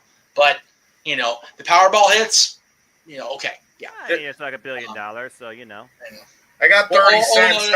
That's about how rich I am. So there you go. There you go. That nickel you found looking for the WWE booking sense. Yeah, exactly. Booking sense. JJ and I were talking about it the other day because I was thinking about Disney and everything, and just found myself down a rabbit hole because of how much a membership to the exclusive club that Walt founded in the 60s, Club 33, is in the high tens, numbers wise, of thousands of dollars per year. And it was like, can you imagine hitting the Mega Millions or something like that and having that kind of money, where even if you get the lump sum and you get half of it, pay off your house, pay off your debt, make sure the tax on the house or whatever taken care of, make sure your family's set, and then just not give a shit, and then just off you go. Yeah, and just spend that kind of money on stuff like that. That would be great. It's crazy, right? The sad thing is, Jeff, you're literally talking about realistic stories of people that have done that and still somehow put themselves in a worse situation than before because, again, they lost their bleach. Yeah, exactly. Well, it is now past the 9 o'clock hour, which means it's past midnight in the East Coast. I do want to have JJ go ahead and take us home here because I know it's getting super late. Real quick, but I also wanted to do a little bit of a skit here for the New Orleans people because I don't know if they're still working. But I just wanted to do this little bitty for you guys here. All right. So, am I gonna have to or walk ditty off? rather.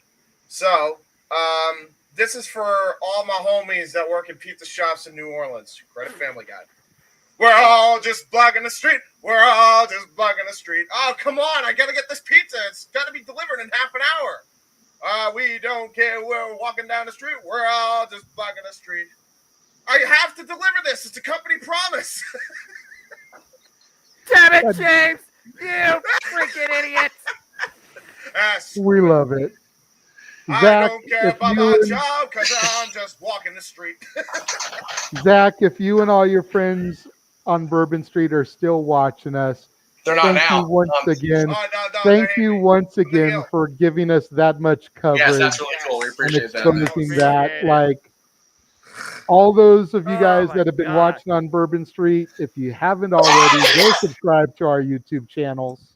Yeah, absolutely. We have so much content that we put out on them over a consistent basis during the week. James, why don't you go ahead and start your plugs? Absolutely. Well, I just loaded it up right now. Here's what we got first on the docket. It's actually going to be my grandfather's book first. So he has a book called The Magic of the Team, and I'm so glad this is in New Orleans. I know most people probably wouldn't be a Red Sox fan down there, especially, but my grandfather actually played for the team in 1955, and that's him circled right there. And he is currently actually, we don't know how long he has, but he's currently on a bed right now. He's bedridden. So, man. And that was due to lots of complications, including up to and including COVID, and he somehow survived all of it. But I don't know how long he's got. So he just wrote his book, The Magic of the Team. It's published now. I got an autographed copy sitting right there in the kitchen right now, and my dad has his own. So that's the first thing I want to plug. If you're interested in baseball, you definitely would like that. So give that a shot. Obviously, I think if you're a baseball fanatic, you'll love it, and I think you'll get to know about how I was created because he created my dad, and the rest is history. You see the guy that's standing in front of you today. So check that out. Magic of the Team, available right now on Amazon.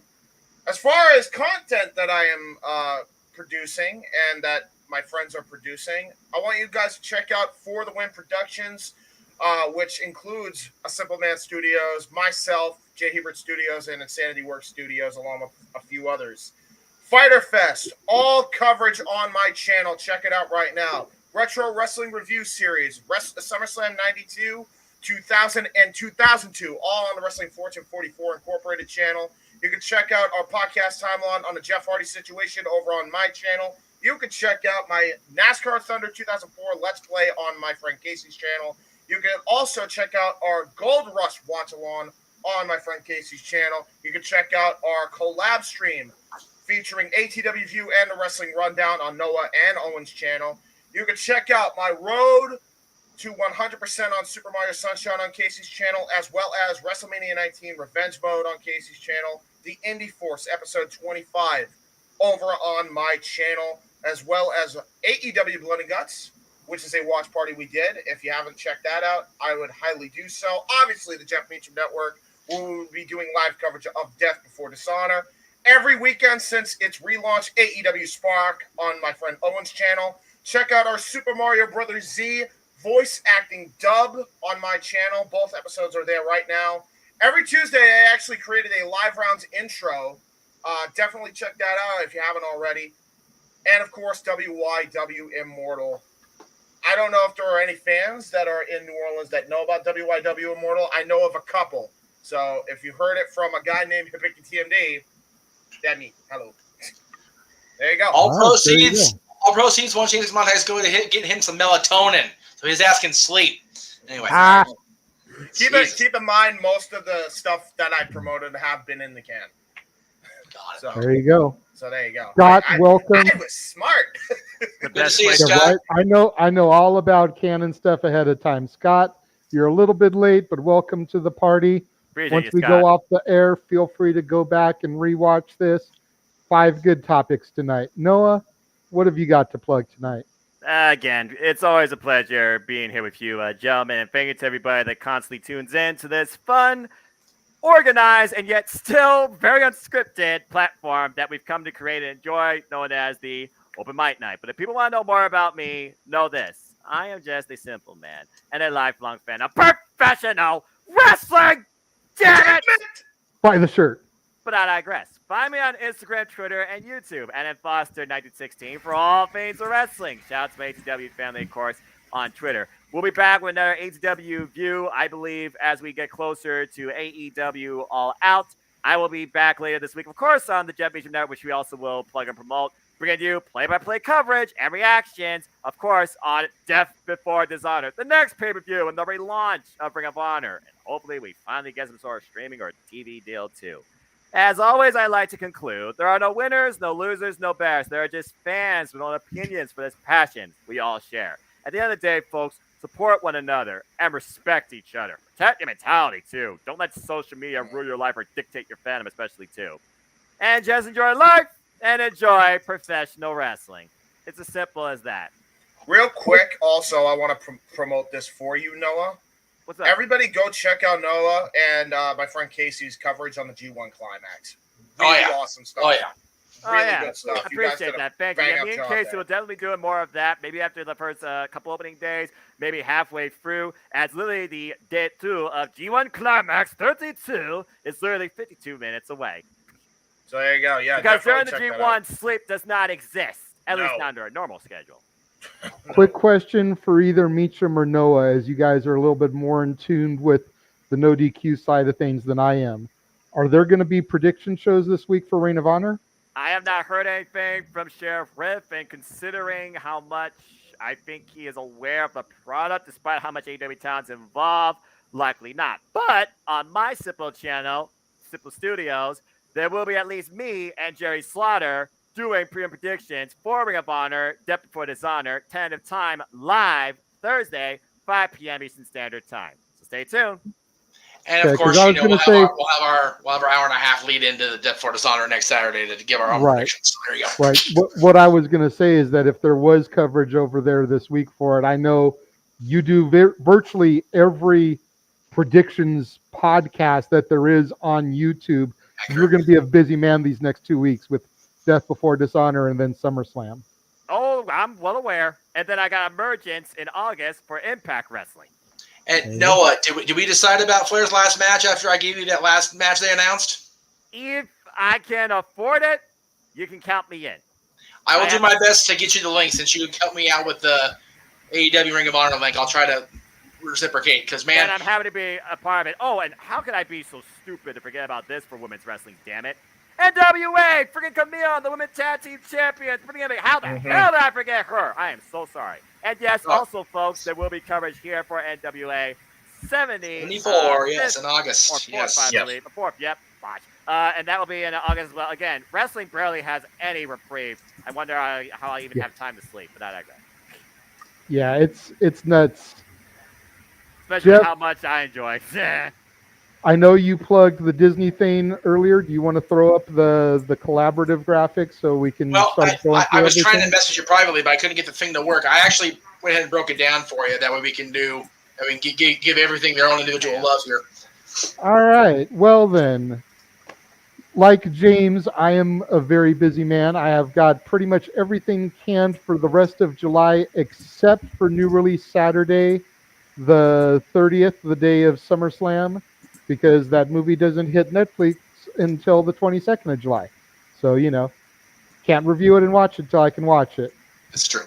But tomorrow, make sure you check out a brand new episode of The War Zone, the weekly acquisition report, where I show off the newest additions to my ever-growing movie library. And much to the chagrin of many people involved in my life, it somehow continues to keep growing. It's like the Energizer Bunny. Yes. It keeps growing and growing. This coming week, we've got Mulan, Pocahontas 2, Journey to the New World, and Tarzan for our look inside of the Disney Vault. Saturday, new release Saturday, once we step outside the Disney Vault. Thank you, Genesis and Phil Collins, for the Tarzan soundtracks. What's that? Thank you, Genesis and Phil Collins, for the Tarzan soundtracks. Continue. Right? Mm-hmm. Like, legit, I get in depth with it on the show, but I want to say that out of the Renaissance period, next to the Lion King, like the Tarzan soundtrack is like number 2. Right? when you've got Elton John and Phil Collins doing your music, like everything else is just subsequential. Yeah. Yeah. JJ, I think you can account for this better than because knowing me. When I was doing my countdown to going to Disneyland in June, and I came on Tarzan Tuesday, Thursday, and I put the image of Tarzan and Jane in the Tarzan treehouse with "You'll Be in My Heart" as the backdrop. Does that song not just wreck your shit more than now you're a parent? A little bit, yeah. Like, why does that become a thing? I hate that. Like, every time I watch countdown, it's like, I can't be in my heart. The emotional convey between Yes. mother and child or husband and wife. Emotional damage. Yeah, pretty much. As All I right. was saying, though, once sorry, I my exit bad. out of the Disney vault, you've got Thor: Love and Thunder for new release Saturday. Of course, there will be another episode of the War Zone next Sunday.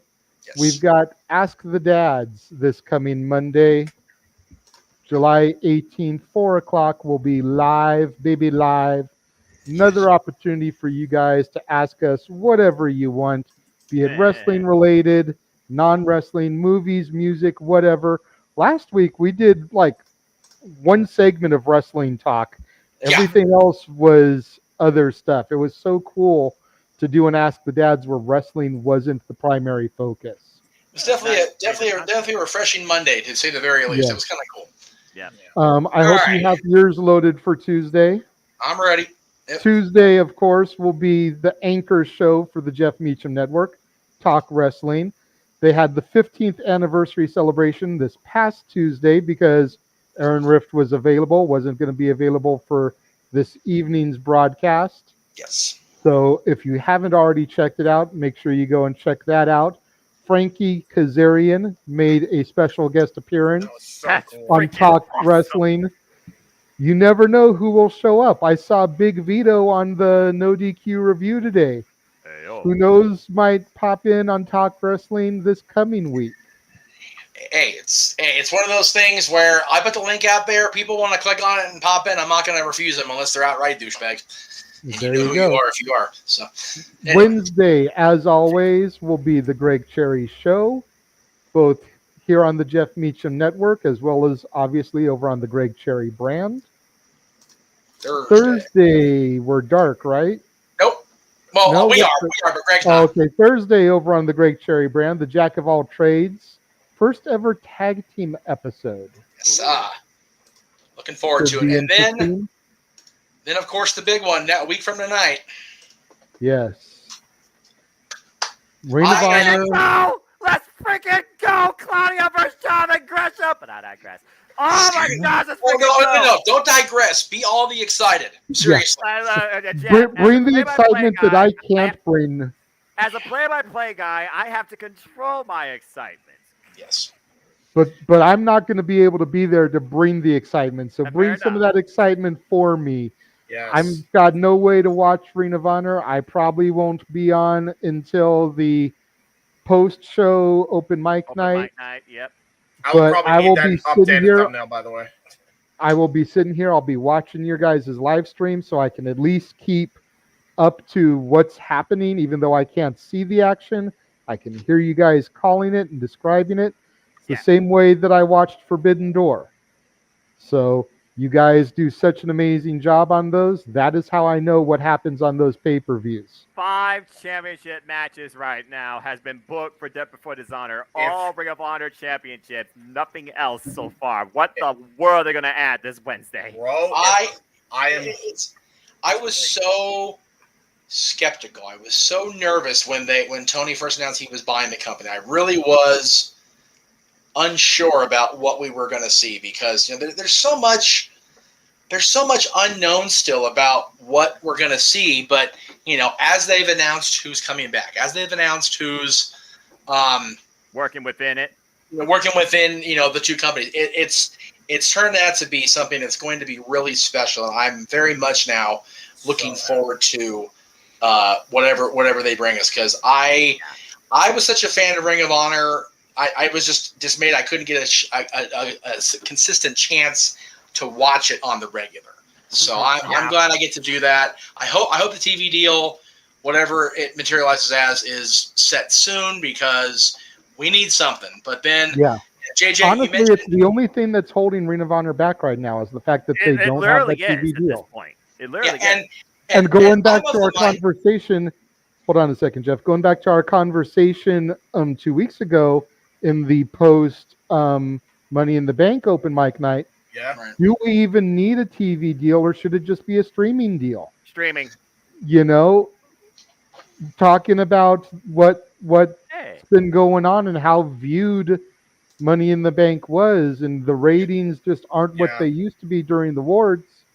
Should it just be a streaming deal? At this point, cable and satellite are becoming irrelevant forms, outdated forms for media attention. The money is just not there because the audience is so easily connected to find this content through cheaper means at a fraction of the price. It's not worth it. I would almost rather them do. I would almost rather them do what they used to do with like WCW and like once a month film 4 episodes and just have it be an exclusive Hulu series.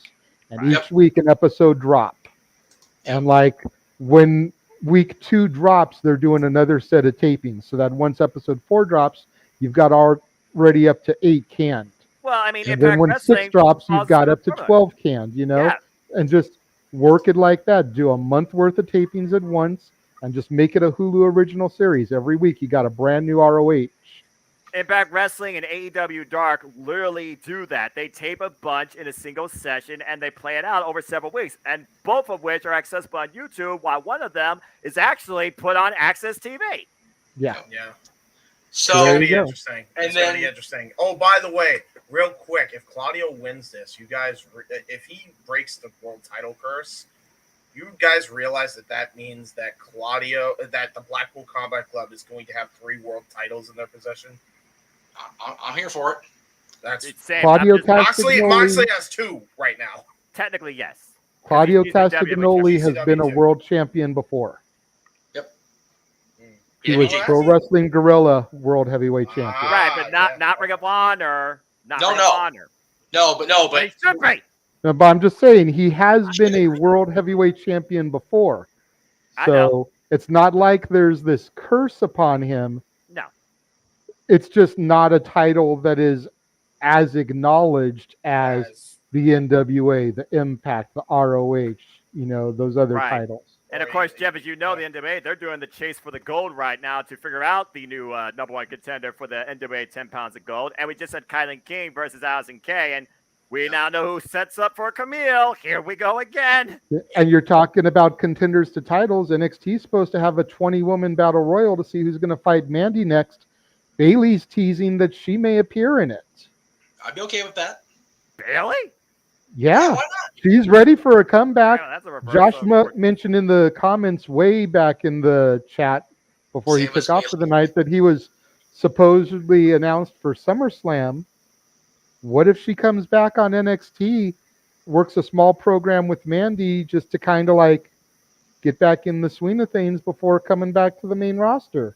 I'd be all about that. I mean, honestly, people think that Bailey should be back on the main roster because Raw and SmackDown need that sort of star power, and I could agree to a degree, but if you're going to try and do something with this NXT, yeah. I mean, Bailey you figure might Natalia, be the you one figure person relatable enough with her character, heel-wise now versus face originally, that could actually work to take the title off Mandy. You figure Natalia and Dolph both have come down here recently to kind of help elevate Cora Jade and Braun Breaker respectively. Yeah. Could Fair Bailey be in line to help boost Mandy? There you go. We'll find out on Tuesday. So you will, not my NXT. The next time you'll see all 4 of us together, as far as covering anything besides post Ring of Honor Open Mic Night, of course, will be SummerSlam. The final PLE that James is going to be involved in. Yes. It's going to be a somber day to say the least. Yes. But we understand his decision to step away from WWE PLEs, even the Big Four, you know. But honestly, I feel like me and Noah have built up enough of a rapport that we'll be able to carry him in your absence. As long as you're still down to come into the post-show open mic nights, or maybe even into the pre-shows on occasion, just to give your 2 cents. Yeah, hey, we've got if you I'm covered. gonna come on open mic night, He can get 5 cents. He can afford that now. Yeah, exactly. Yeah, I can. Also, like, Hey, I'm trying to not have him go broke, you know. Oh, I Give got you you. 2 cents, he still he got is- 3 cents for the is next one. I need to keep my brain cells in check as well as my financial situation. Anyway, We all need to do that. What are you talking about, boy? yeah, that's true. Real quick, also, you guys could also stream this on my channel still. If I'm coming into open mic, It's on there. That's fine by me. It's on there. It's all good. It's all good. Again, Jeff Meacham Network. If Impact Wrestling is the mecca of the professional wrestling industry, Jeff Meacham Network is the mecca of the internet wrestling industry at this point. Look how many channels he's got here. And I appreciate it, Jeff. Like I said, this is all fun for me. And then definitely on my channel, definitely with me along for the ride, Noah, if we can get him hooked up, we will be, oh boy, covering that. Because I'll tell you what, I don't know if you guys are following along with the posts from this particular area of the internets. The last match they announced is a legacy match. Representing the Rock and Roll Express, Ricky Morton and his son, accompanied by Robert Gibson, versus Brock Anderson and Brian Pillman Jr. with Double A representing the Horsemen. Nice. That's gonna be the semi-main. It has to be. That's the then and the now freaking colliding with and each for other. me, If you do not have the Horsemen in at least a semi-main on a Jim Crockett Promotions card, right? You're booking about as good as turning Cora Jade heel a week after winning the titles with Roxanne. Horseman versus Rock and Roll as the lead-in to Ric Flair's last match. Can we just call 86, please? Like, hello. Don't give them ideas that might have Brock Anderson turn on Brian Pillman. Don't right. Or do they wear As around? long as I get to see that Anderson spine buster, that's all I care about. The spine on the It's so crazy. If you watch the special they're doing as far as the lead-in, like in talking about Flair's last match, the actual thing they're airing on the ad-free shows platform, and then on Fight TV later in the week, Brock looks so much like Arn. I had to double take for a second. I really. Oh did. yeah. Oh yeah. The first time I saw him, I was like, "Holy crap! If that is not the spitting image of his papa." Seriously, and seeing his. Go ahead. Seeing his image pop up with Pillman, and then the backdrop being the Horseman music that from '98, I was like, "Oh my god!" So yeah, right. That was cool shit. I was and then gonna Monday say they're gonna announce Flair's opponent. Flair probably looked at Brock Anderson. And he's like, "Arn, you're not retired." Oh boy. I was going to say, and we would be remiss to not mention that on Thursday, the 28th, Jeff and I will be having our definitive rankings of the top 10 Horseman incarnations. Working on it. Hang on a minute. And just a spoiler alert, Paul Roma is not in the worst incarnation, nor is Sid, who literally tried to stab Arn Anderson backstage. I still can't believe you don't have Sid in the worst. When you see what the rankings are, I think you will understand why. Oh, I'm going to be listening to this at work. I But guarantee that. we are looking forward to doing this, presenting this. I don't remember if we're doing this live or if we're canning this. Up to you, brother, at this point. But I am looking forward to doing this. When we first talked about having this show going up around November, you know, I'm the one who came up with the rankings. Yep. Right. That's pretty cool. I submitted them to Jeff and I was like, this is what I think. And he was like, I can't argue with you. No, you can't. Nope. So for me, the guy who was wrestling was the furthest thing from my thought during the entire run, essentially, of the Horsemen. Like, my Horseman was Flair, Arn in the managerial role, Mongo, Benoit, Malenko. That was my Horseman, like literally the final incarnation. That is a pretty damn good incarnation. But my point being is that for that to be my knowledge of the Horsemen, and for me to come up with the top 10 and get stamp of approval from Jeff on it, that makes me feel like I did my work right. Because no, you don't understand. Like the minute that Ric Flair and the Four Horsemen DVD dropped, I was on a bus to Circuit City, bought it. On a bus back from Circuit City, DVD in my player, I was watching, doing homework. That is still. It is one of my favorite WWE produced bio DVDs of all time. Yep. Fair enough. Because it gave me all that knowledge and history about the greatest stable ever, period. Fight me on it.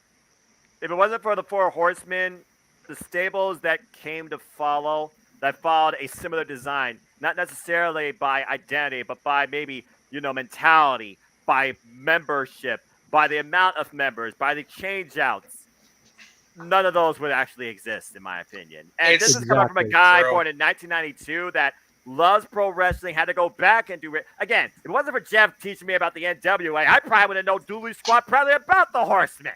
There you go. Yeah. Here's the deal. So that's why I'm looking so forward to this. Go ahead, Jeff. I'm sorry I keep stepping on you. No, you're good. You're fine, dude. It's whatever. I like into this. You guys all know very much. I've said it many times. When I finally take my last breath and they drain the fluids, I'm going to bleed out black and white and red. It's going to be a thing because the NWO is my bread and butter. They always have been. They always will be. But I do acknowledge the greatness and the legacy and the symbol of excellence. Always. You can't deny that. Any wrestling fan cannot deny this. If you don't know this, but you've seen this, you owe it to yourself to find something or YouTube something regarding freaking this.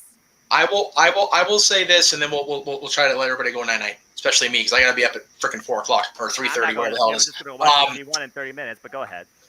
That too, yeah. If y'all want to watch G1 Climax, please do that. Give New Japan all the love. They need that shit too. It's your first time, let's freaking go. But I digress. Go ahead, Jeff. So I have to definitely put over Dick Bourne for having this collection of books that led me.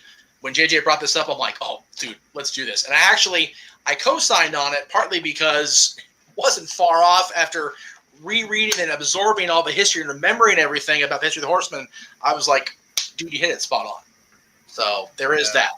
Yeah, the second thing, the Horsemen DVD is probably the greatest WWE biography release that you will never see again. No. They won't put that because it came out in April 2007. Yeah. Well, there you go. So, 2 months, 2.5 months later, it was in the ether. It never happened. Pretty much. But I got it. JJ's got a copy, and oh yeah.